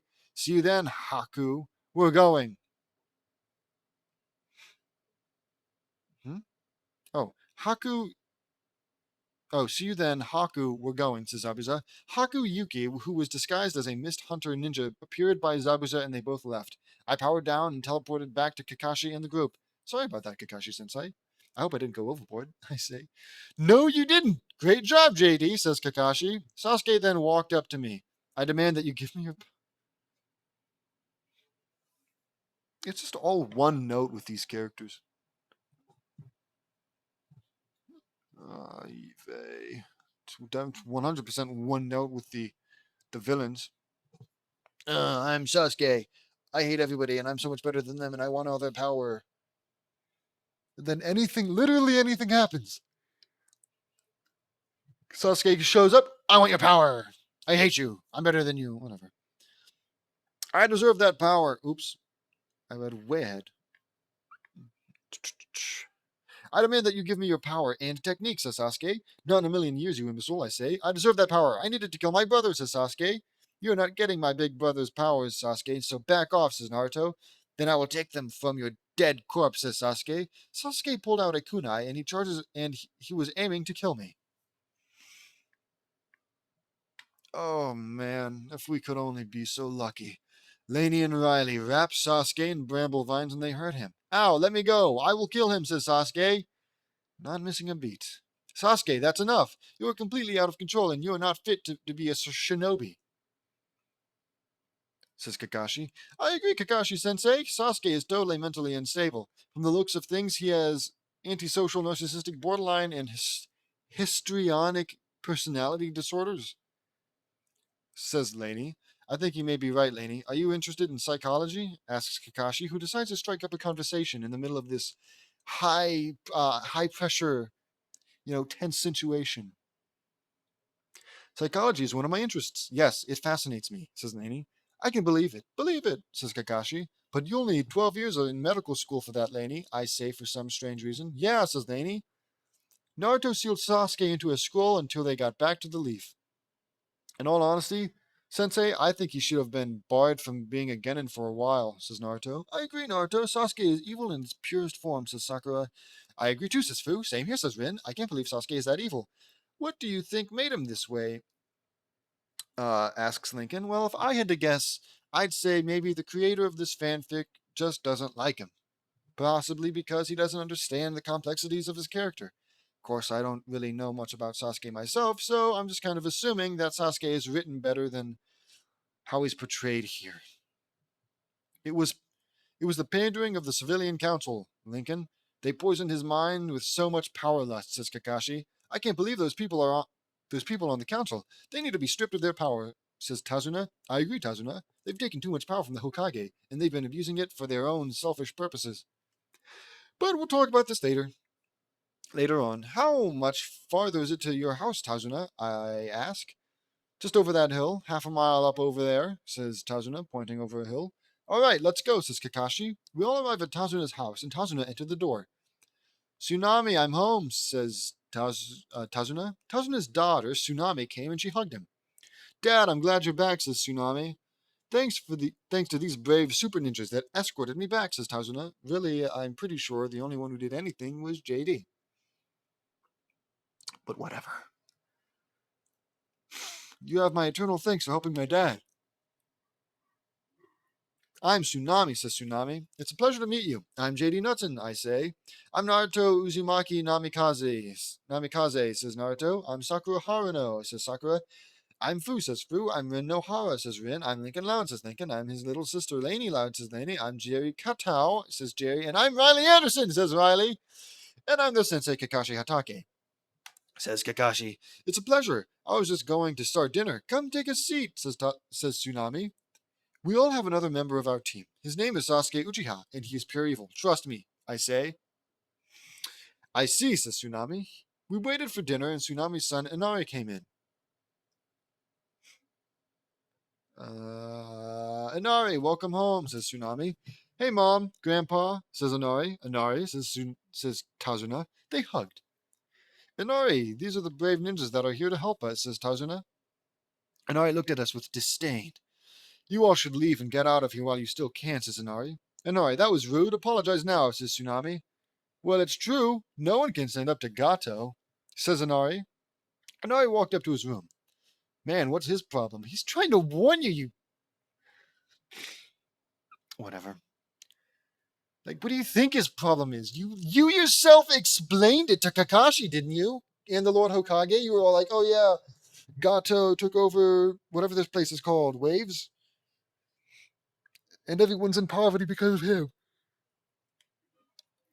You said that. You know exactly what his problem is. Whatever. Gato killed his stepfather, Kaiza. Okay. He and Inari were very close. Gato took all our hope, says Tazuna. Oh no, says Naruto. Well, let me go talk to him. Let me go talk to him, says Jerry. Jerry walked up to Inari's room and found him crying. Daddy, cries Inari. Jerry went in and sat by him on his bed. Tazuna told us what happened. I'm so sorry, Inari, says Jerry. Gato is too strong. He killed my father, and no one can stand up to him, says Inari. You're wrong, Inari. Gato will pay for his crimes. We've been sent to kill him. You've suffered long enough, says Jerry. What do you know about suffering? Oh, here we go. You've never had to experience with what all of us have been through. There's no such thing as heroes, says Inari. You're wrong about that too, Inari. Like you, I too know what it's like to lose a member of my family. My mother died of a terminal illness, and I was devastated. My dad tried his hardest to take care of me, but it was never enough. He remarried, and I didn't like my stepmother and stepbrother because I thought Dad was trying to erase Mom from my life. I wore a mask to hide my pain, and I made a lot of good friends. I then became a powerful force of good and went out to save a friend with my friends. My friend was killed by a force of evil, and I was devastated even more. I always thought that my destiny was to always be alone, but now I know that the power to change our destiny lies within our hearts. I will never let what happened to my friends happen to anyone else. I know now that my mother and my friends will always be with me in my heart, in my memories, and in my spirit. Who, says Jerry. Inari was shocked. I had no idea you've had such a dark past, says Inari. It's been a very dark one, but I promise you that Gato will pay with his life. I promise on the heart of the lion, says Jerry. Stupid. Thank you, but I don't know your name, says Inari. It's Jerry. We will never forgive Gato for his crimes. Yet we know! How many times? I get that Gato's evil. Why do you gotta keep reminding me like I forgot all of a sudden why Gato should be despised? Whatever. Jerry, thank you for helping me see that there is hope. I want to help you all fight Gato, says Inari. You're welcome. And I'm sure we would be more than happy to help you get strong.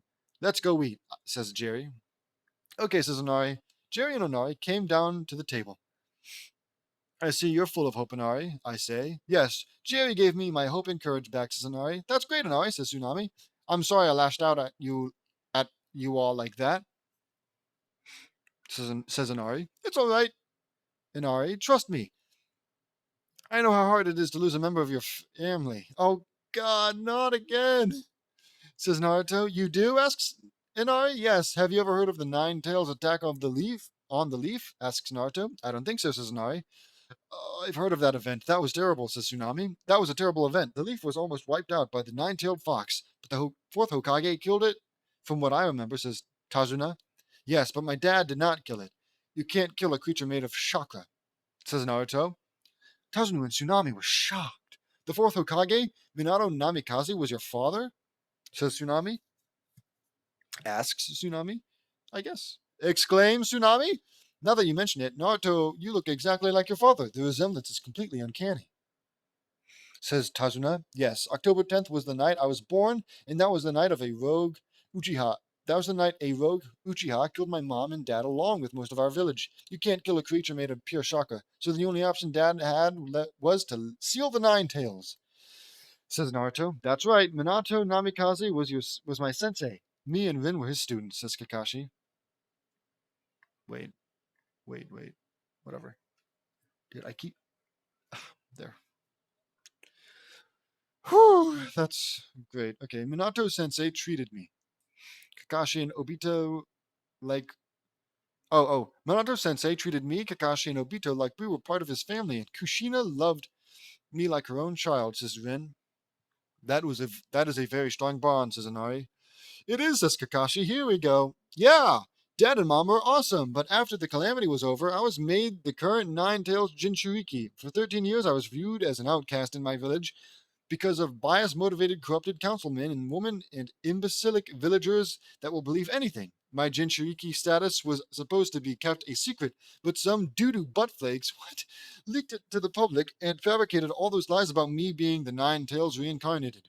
They did all kinds of terrible things to me, called me names, threw things at me, talked behind my back, behind me, denied me service at stores, restaurants, and more, overcharged me for expired food, and what's worse is that I've had numerous assassination attempts on my life, angry mobs, some of the Anbu, Genin, Shunin, and Jonin, and even enemy ninjas from outside the village. Mostly it was shinobi that were from the Uchiha clan. Itachi Uchiha was one of the Anbu that was protecting me. The attempts stopped when I became a shinobi. Yeah, I think that's like the third time we've gotten an explanation of his whole history. Fantastic. If anybody tries anything on Naruto, I will destroy them, I say. Naruto's life has been a constant nightmare ever since he was a baby, and we're going to find that rogue Uchiha and bring him to justice, says Sakura.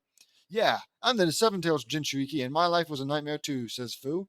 Jinchuriki are not viewed as a normal people, but the monsters that they carry, I say. That's horrible, says Inari. Tsunami had tears trickling down her face. Naruto, is everything you said true? Asks Tsunami. Yes, answers Naruto. We will find that rogue Uchiha, and we will make him pay the ultimate price, I say. What's the ultimate price? Asks Inari. Your life. He will pay dearly for everything he's done. I answer, that's so tough. Yeah, anybody that can do that to someone on the night they were born is just pure evil, says Lincoln. Yeah, that rogue Uchiha is a monster. We know, and he must pay. Can we move on? Says Laney. What is this even about? Are you building a bridge? Are you killing Gato? Are you just supposed to protect, what's his name? Tazuma? Whatever.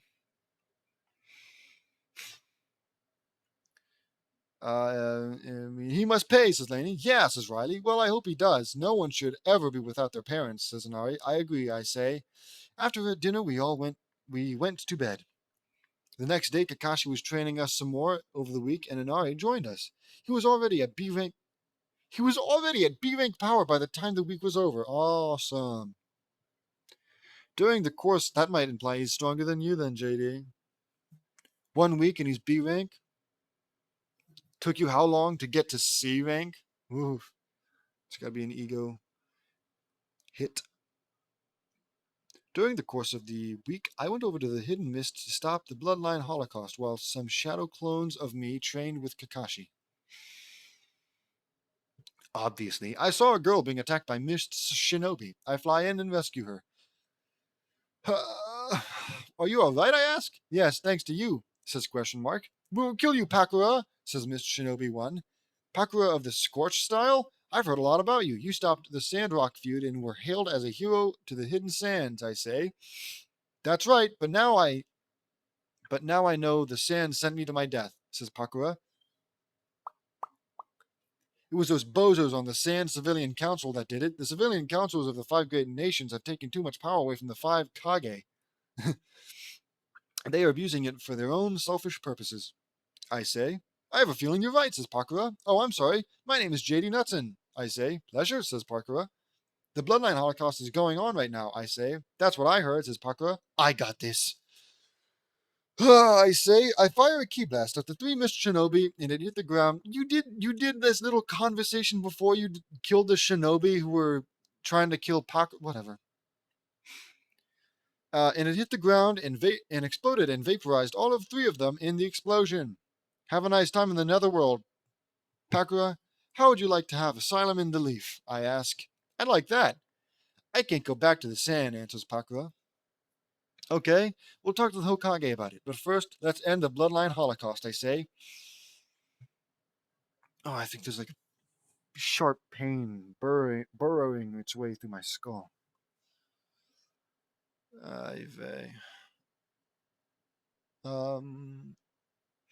We both go into the village and we see that the village is in total turmoil. This village is a mess. I wonder why the 4th Mizukage would let it go this far.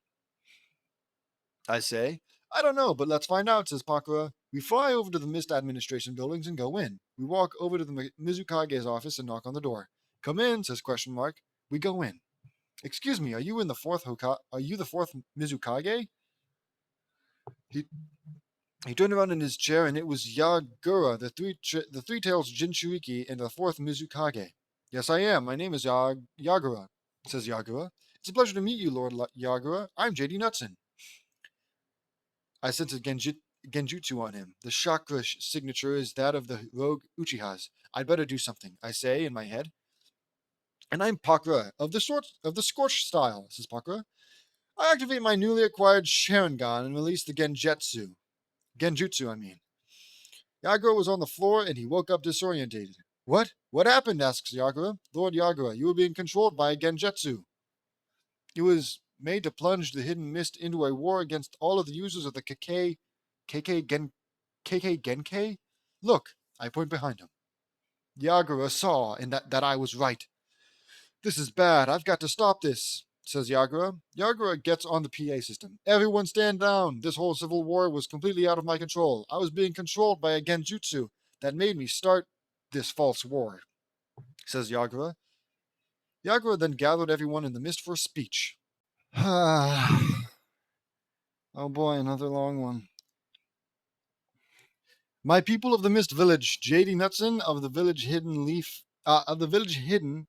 of the village hidden in the leaves. Here sense that I was in a genjutsu that made me launch an all-out war against all people that have Kiki Keke Genkei against my will, and the genjutsu was that of a rogue Uchiha. This rogue Uchiha was believed to be responsible for the Nine Tails attack on the leaf 13 years ago, and I humbly apologize for launching this holocaust, and I accept full responsibility for this act of irresponsible leadership. Therefore, I have decided to step down as the fourth Mizukage. My final act as the fourth Mizukage, however, is to name JD Nutson here the hero of the mist for his valor in saving me from my own false ill will against users of Kiki Genkai. Yeah, sure. Kiki Genkai. I also award you this. Yagura had a blue starfish medal with a sapphire heart in the middle, and I kneel down. JD Nutson, I award you the village hidden in the mist's highest honor, the sapphire star of the heart of water. Yay! He places it around my neck, and I stand up, and everyone applauds me. Yes, I'm honored, Lord Yagura. Thank you, I say. You have the eternal debt and gratitude of the hidden mist village. Also, my people, I have decided to seek asylum in the hidden leaf because I fear that some people will try to kill me for my false crimes. Therefore, I have named my successor. May Terumi, will you come up here, please? Asks Yagura. A woman with long red hair, dressed in a all blue, beautiful clothes, comes up to where we are standing. May Terumi, you are now the fifth Mizukage, says Yagura. Everyone cheered for her. I'm honored and I'm surprised, and I promise to lead the village hidden in the mist down the path of peace. JD, would you give this to Lord Hiruzen? Hiruzen? She hands me a piece of paper. It's an alliance treaty. My first act as Mizukage is to reinstate our alliance with the Hidden Leaf, says May. I will see that he gets it, Lady May. I'm also glad. Why is my screen getting darker? Oof.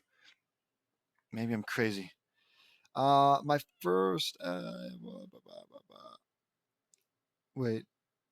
I'm glad that I arrived when I did. If I hadn't, Pakura would have been killed because of this foolishness of the Sand Civilian Council, and Yagura would have still been under the Genjutsu. I wish I could stay to help out in repairing the village, but I have to get back to my team. We're on a mission in the Land of Waves to destroy Gato. He was the wave under his tyrannical. What? He has the wave.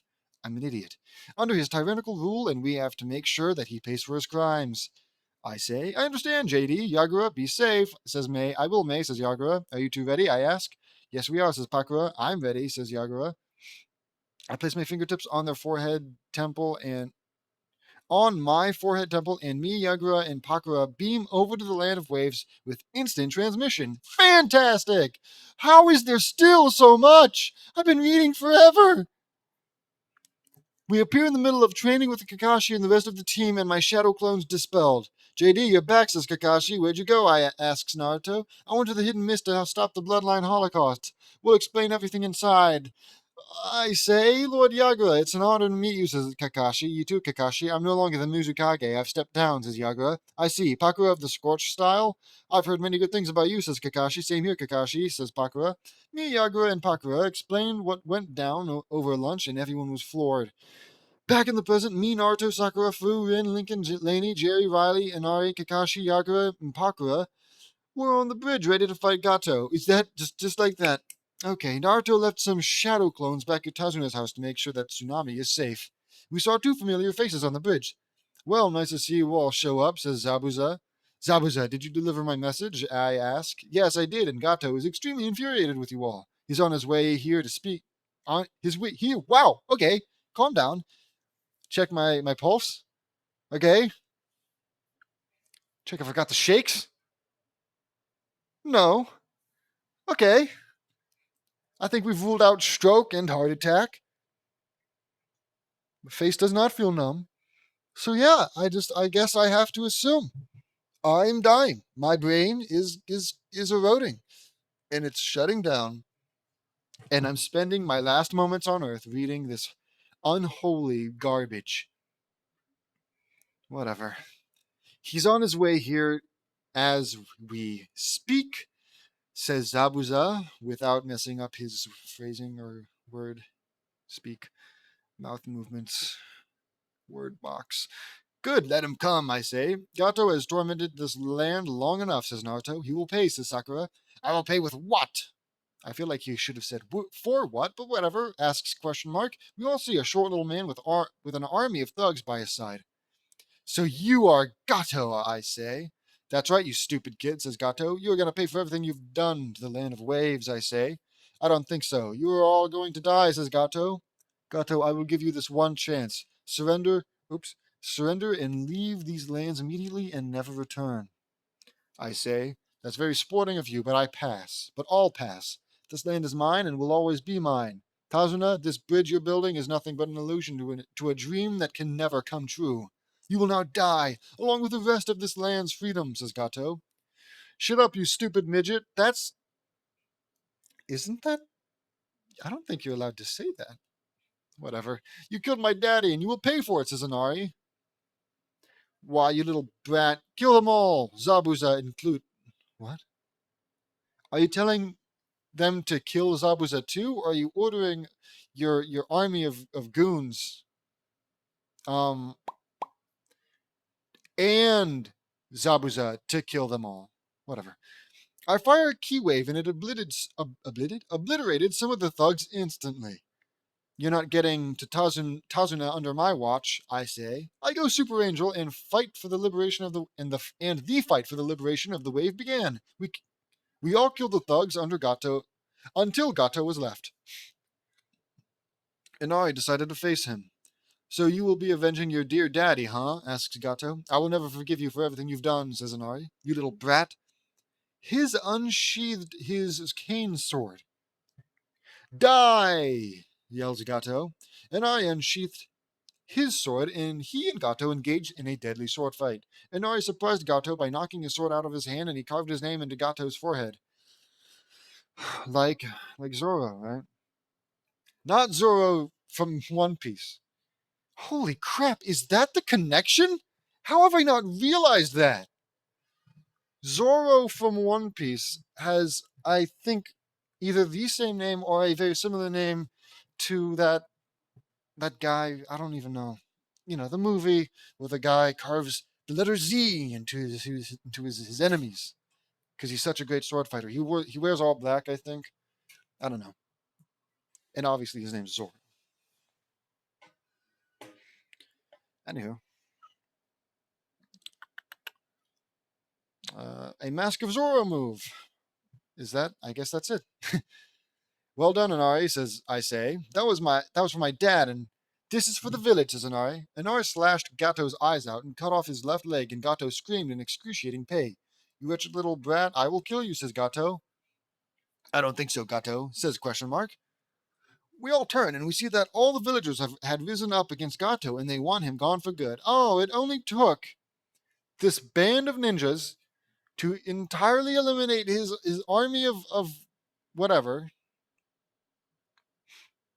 Um, Thugs, his army of thugs, and then being like carved up by a kid for them to finally get the balls to do anything. Whatever. We all turn, and they want him gone for good. Everyone has risen up against Gato, says Fu. Yeah, we have him beat.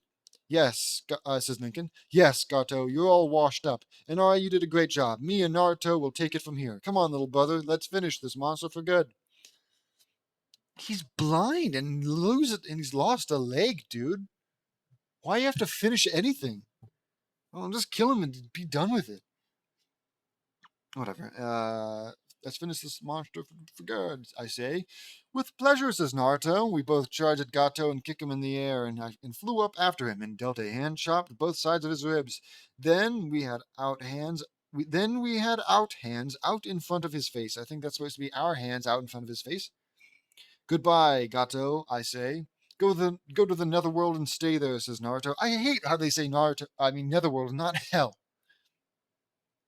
Netherworld just sounds so stupid and even a little childish.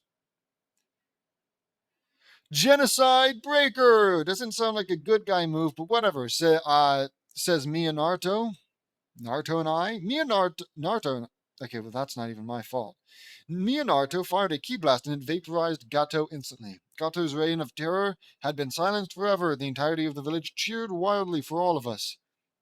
Zabuza, I ended the bloodline holocaust in the mist, and it's safe for you to go back there now. He killed an entire graduating class. Like, were they all bad guys who he killed? Or, like, is this somehow, uh, uh, uh, I don't know, a bad guy who's worthy of redemption? Oh, you killed a bunch of people instead of, I don't know, forcing a bunch of people into poverty. That makes you better than Gato? Whatever. Maybe I don't have the whole story. Like I said a million times, I don't know anything about Naruto. Okay. I appreciate that. I'll go back to the mist, but on one condition, says Zabuza. Name it, I say. Take Haku with you back to the Leaf. She deserves a much better home with you guys, says Zabuza. I understand, I say. But Master Zabuzu. Zabuzu? Zabuza, I must stay by your side, says Haku. I know, Haku. I did teach you some good things. You are like the daughter I've always wanted. But I have taught you all that you needed. You deserve a better life in the Leaf. We can't keep running, says Zabuza. I understand, Master Zabuza. Haku hugs Zabuza. Aw, I will miss you, she says. I know, says Zabuza. I will not let anything happen to her, Zabuza. You have my word of honor, I say. I know you won't, JD. Thank you, says Zabuza. I nod. Zabuza, I'm sorry. Oh my god. There's so much more. I'm losing it. Zabuza, I'm so sorry for my actions against you and the 7 ninja swordsmen. My actions were not of my own, says Yagura. He was under the influence of a genjutsu that was controlling him, says Sakura. It was from the same rogue Uchiha that killed Naruto's parents, says Riley. That's terrible. Thank you for telling me, Lord Yagura, says Zabuza. I am no longer the fourth Mizukage, Zabuza. I stepped down. Mei Terumi is now the fifth Mizukage. Lady Mei is the fifth Mizukage? I always had a feeling she would become the Mizukage, says Zabuza. I did too, says Yagura, I mean. I hate these names. Thank you for telling me. I'll see you around, says Zabuza. Zabuza left for the mist. 3 weeks later, the bridge was done, and Tazuna called it the Great Leaf Bridge of Hope, and a bronze statue was erected in our honor. It had all of us standing in formation and holding 7 diamonds of each of the 7 colors of the rainbows in our hands. That's so stupid. On the statue was a plaque, and it said, dedicated to the heroic actions and valor of the brave shinobi of Team 7 from the village hidden in the leaves. JD Nutson, Naruto Uzumaki Namikaze, Sakura Harano, Fu, Rin Nohara, Lincoln Lown, Laney Noun, Jerry Katao, Riley Anderson, Kakashi Hatake, Yagura Pakura, and Haku Yuki. Tsunami and Inari decided to come with us to the Leaf so they can be with Naruto. Why? I don't care. We all head back to the Leaf, and we arrived in 2 hours. When we approached the gates, we unsealed Sasuke and had him chained up. You can't chain me up. The council will hear of this offense, says Sasuke. Shut up, Sasuke. It's your own superiority complex that got yourself into this. When you tried to kill me, that was the final straw that broke the camel's back, so to speak. You brought all this on yourself, I say. We walk to the gates, and the guards, Kotetsu and Uzumo, stop us. Halt, says Kotetsu. Hello, Kotetsu, Uzumo. Team 7 returning from a mission to the Land of Waves, I say. All right, everyone. You head to the Hokage and I'll sign us back in, says Kakashi. Yes, Sensei, I say. We made it to the Hokage Tower and I knocked on the Hokage's office door. Come in, says Lord Hokage. We head in. Welcome back, Team 7, says the Lord Hokage. Good to be home, Lord Hokage. The mission to the Land of the Waves was a success. And we've had some bonus scenarios come in. We headed out and had a run-in with the Demon Brothers of the Mist. They were using the hiding in water jutsu in the road for an ambush-style attack. I fired a key ball and the explosion drew them out. I said, why are we like talking about this? I don't. The least interesting part, of any story, show or movie is when characters explain things that we already saw happen to other characters in excruciating detail. All right, I don't need, okay, I don't need, just cut, have a little a little thing that says, "Oh, cut to us back at Hidden Leaf Village," and we've told we've told Lord Hokage everything that's happened, and then boom, okay. The only reason you should do this is because you're looking for some important reaction, Maybe some news you tell them happens to cause them to become sad and they start crying and it's a very emotional moment. Or maybe it's for funny purposes. Maybe they have funny reaction to it. But I don't think you have had anything like those two scenarios I just explained. It's always just like blah, blah, blah, blah, blah, blah, blah, blah, blah. Oh, that's great to hear. That's good. Awesome. And then we're done. Okay. I thought I heard an explosion when you all left, says Lord Hokage. Sorry about all the noise, sir. I killed the demon brothers with 2 key lasers through their hearts. Cool. I pull out the scrolls containing the demon brothers' bodies. Here's the bodies of the demon brothers. I hand the scrolls to Lord Hokage. I said, thank you, says the Lord Hokage. We crossed the ocean to the land of waves and had a run-in with Zabuza Momochi, says Naruto. The demon of the mist? Asks Lord Hokage, shocked. That's right, Grandpa. He was hired by Gato to kill Tazuna, says Naruto. I told Zabuza to deliver a mess. I told Zabuza to deliver. You're really gonna. You're really gonna do this? You're. I told Zabuza to deliver a message for me. From me. I told him to tell Gato that we are his angels of death and we will kill Gato and send him to the darkest parts of the netherworld. Surprisingly, we found out that Kushina Uzumaki fought all the members of the 7 ninja swordsmen of the mist and won. I say, for some ungodly reason. We're close. We're so very close. Oh my God. Why, man? Why? He's really doing it. He's doing what I just said. I figured it would be abbreviated a little bit more than this. Oh, dear God. Okay, where was I? Yes, Kushina was a force to be reckoned with. Please continue, says the Lord Hokage. I fought Zabuza and overwhelmed him and let him go. We promised to meet in a week. Tazuna and his family gave us good food and a place to stay while we help him with the bridge. I said, yes, my name is Tsunami, and this is my son Inari, says Tsunami.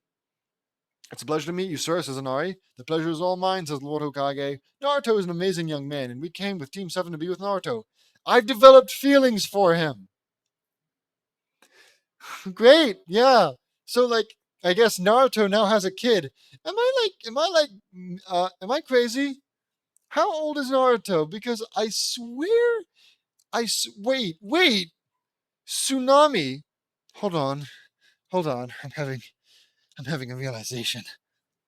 Tsunami is Inari's mother, yes? I'm so sure that. Wait. No. Wait. Tazuna is the father of Tsunami. I know that. So, yeah. Surely Inari. Yeah. Inari has to be. I'm not going to bother scrolling up, okay? But regardless, that would imply, hopefully, that Tsunami is a decent, decent bit, decent bit older than Naruto. And furthermore, I could be all like, oh, I don't know much about Naruto, so maybe Naruto is actually like 18 or 20 at this point. But then you realize that JD's character, James's character, JD, he is going to the same school as Lori and or Lenny, which and I'm pretty sure they're, I don't know, maybe 18 years old, and JD calls Naruto little brother. So best case scenario, Naruto is 18, but still a few months or so younger than JD. Otherwise, I have to assume that Naruto is a fair bit younger than JD, and just frankly, anything underneath 18, you're definitely pushing it. Wait, what's the age of consent? Is it 21 or is it 18? No, 21 is drinking age. Yeah, 18 is age of consent. Because that's when you legally become an adult, isn't it? Whatever. My point being, at least in America, this is not good. And I'm pretty sure, here's hoping the recording didn't get screwed up because of that. Whatever. I'm pretty sure, anyways, like I was saying, I'm pretty sure that means that Tsunami. You know what? Fine. I'll look up her age. I need to know. So yeah, it says she's 29 in part 1 at least. I don't know what that means. But it says she's 29. So yeah, she's I'm going to go ahead and say it. Yeah, she's a pedophile right now with the kid. And even if we decided to ignore that and we just like, oh sure, yeah, whatever. Naruto and Tsunami are our thing. I guess that means Naruto has a kid now. So it's just great. He's got a stepson. I mean, well, if they get married right now, or is Tsunami going to groom him until he's of age? You know what? Hold on. I need to know this too. If I went through the trouble of looking up Tsunami's stuff. Okay. Um. So I looked up what the age of Naruto when he was part of Team 7, and it says 13 years old. That that's bad. But I'm not about to say that that's exactly correct in this particular, I don't know, interpretation of Naruto. Because this Naruto isn't one created by the simulation like Sasuke. This is this Naruto is from when they first went into the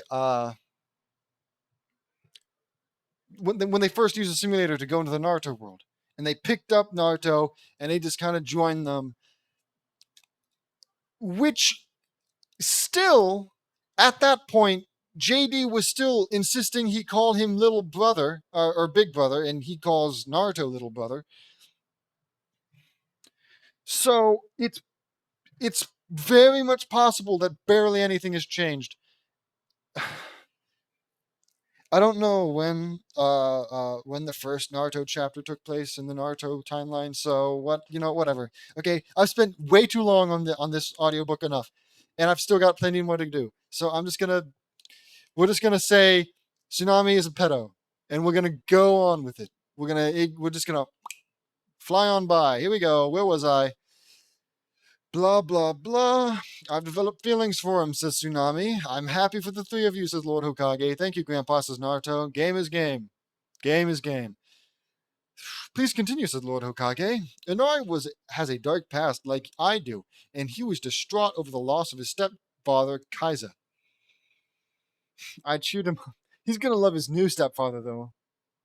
Because they're basically the same age. They've got so much in common. Oh, whatever. Over the loss of his stepfather. I cheered him up by revealing my past and how I became a good person after overcoming my grief. Inari is now full of hope and courage, says Jerry.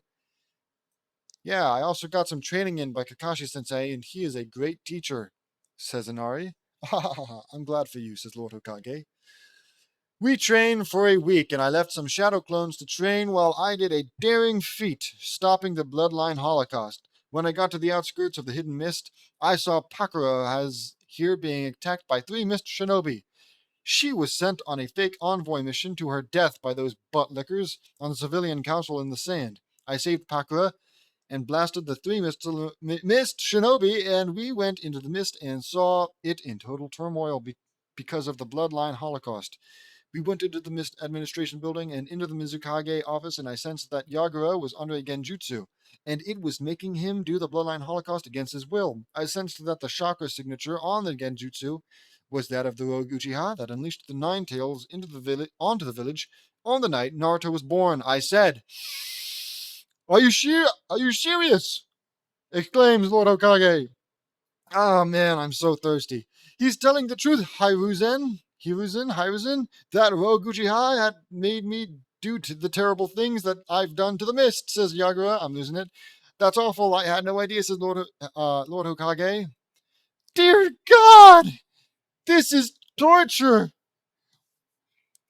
When we got back to rejoin the team, we faced Gato and his thugs. I offered him a chance to surrender and never return, but he refused, and we destroyed all his thugs, and me and Naruto blasted Gato into oblivion completely. Inari slashed off Gato's legs and cut his eyes out and carved his name into Gato's forehead before we killed him. 3 weeks later, the bridge was completed, and it was called the Great Leaf Bridge of Hope, and a bronze statue of us was erected in our honor.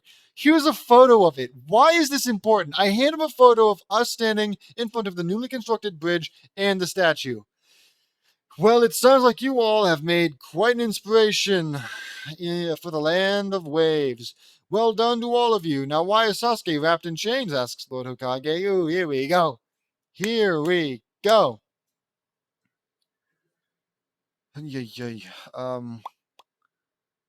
My bad. Well, that's the bad bonus scenario that we have acquired, says Naruto. Sasuke tried to kill me after I overwhelmed Zabuza in my fight with him. He demanded that I give him all my power and techniques, and I told him not in a million years, and he decided to try and kill me. I say, me and Ronnie entangled him in bramble vines, and I found him to be completely mentally unstable. In my view, he really doing this all again. In my view, he has antisocial, narcissistic, borderline, and histrionic personality disorders. Sasuke is completely out of control. He doesn't care about anyone except himself, says Laney. I see. I think you have what it takes to be a great psychologist, Laney. Awesome. Good thing you all came to me. Okay, my bad. Good thing you all came and saw me instead of the council. Unlike them, I do not tolerate having my own shinobi hurt my own shinobi. Anbu, have Sasuke Shaka sealed and stripped of his shinobi status and have his shinobi license revoked permanently. Also, place Sasuke into the Anbu prison until I decide the appropriate sentence for him, says Lord Hokage. You can't do this to me! I'm the best of this village! I need my power to destroy my clan, says Sasuke. There's no future for you, for the Uchiha. They had their chance and they blew it. Weren't they? You know what? I don't really know enough about Naruto, and I'm not about to go into another little researching adventure. Last thing I need is to figure out what other characters like children. They had their chance and they blew it.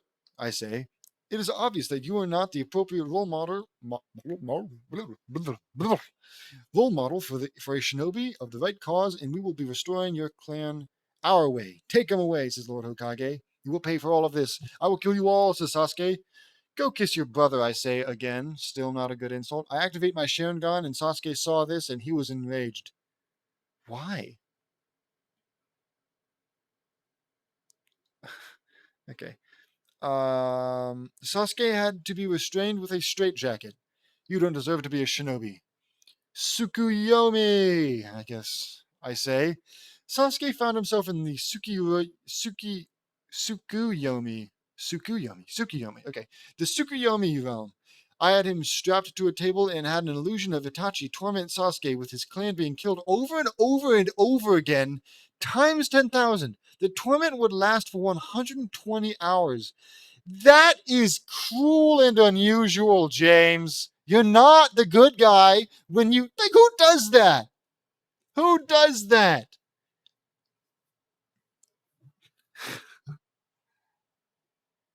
You're just insane.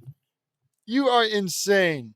And with all my heart, I hope, I pray that magic does not exist in any possible way in the real world. Because God forbid you get even the slightest bit of magical powers that may allow you to do anything anywhere close to what you're describing here. And frankly,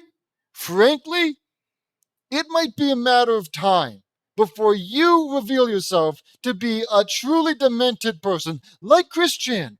All right? To be honest, there was always something a little off about Christian. There was always this weird feeling in the pit of my stomach that something bad was going to happen with him.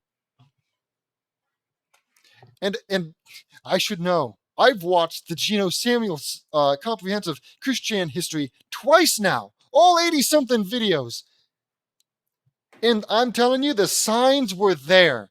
So I have no choice but to see this. I'm going to take this as a sign right now.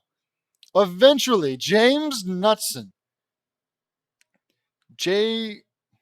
Wait, how do I forget his actual full name? I only ever say James Knutson, but I don't say James Dean. Whatever. But you get the point. He will do something awful, and I will not be shocked in the slightest. I'll be there, and I'll just be, I don't know, shaking my head disappointedly, but expectedly. Whatever. I'm this close. I can't stop now. Okay, where was I? It would last for 120 hours. Sasuke was taken away for good. Well done, everyone. The bounties of Gozu and Meizu will be added to your pay, and you all get S-rank mission pay, says Lord Hokage. Thank you, sir, I say. You're welcome. Everyone but Kakashi, Yagura, Pakura, and Haku may go, says Lord Hokage. After we left, Naruto took Tsunami and Anai on a tour of the Leaf. As the days passed, we continued training. Things became hectic. After Sasuke was put into prison, the council demanded he be released and reinstated as a shinobi, but Lord Hokage refused and disbanded the civilian council. Itachi was called back, and he was reinstated as a Leaf Shinobi. It was then decided that Sasuke would spend the rest of his life in the Leaf Prison without possibility of parole under 24/7 watch and guard. But Sasuke swore revenge. He vowed that he would break out of prison and leave the Leaf and get stronger, so he would come back and destroy everything and kill everyone. I promised to make sure that would never happen. I sent telepathic messages to some of the Kunoichi, and they agreed to become part of Naruto's family? What? Whatever. The simulator ended, and everyone in Naruto's family now lives in one of my guest houses in the mansion. Yay! Is it now the Knutson Loud? Oh crap! How have I already forgot? Anderson? Anderson? Sure. I'm just gonna assume Anderson. The Knutson Loud Anderson Namikaze estate. I'll just pretend it is. The end. Another fanfiction completed. I wanted to finish where chapter 54 left off and make it a long one. Oh, you did. You did. I found this one to be a challenge for me. You're a very challenged individual. Let me know what you all think. Seriously awful. See you next time. I hope you liked and don't forget to like and subscribe. Oh my god. I gotta start getting paid for this. Okay. Yeah. See you in the next one.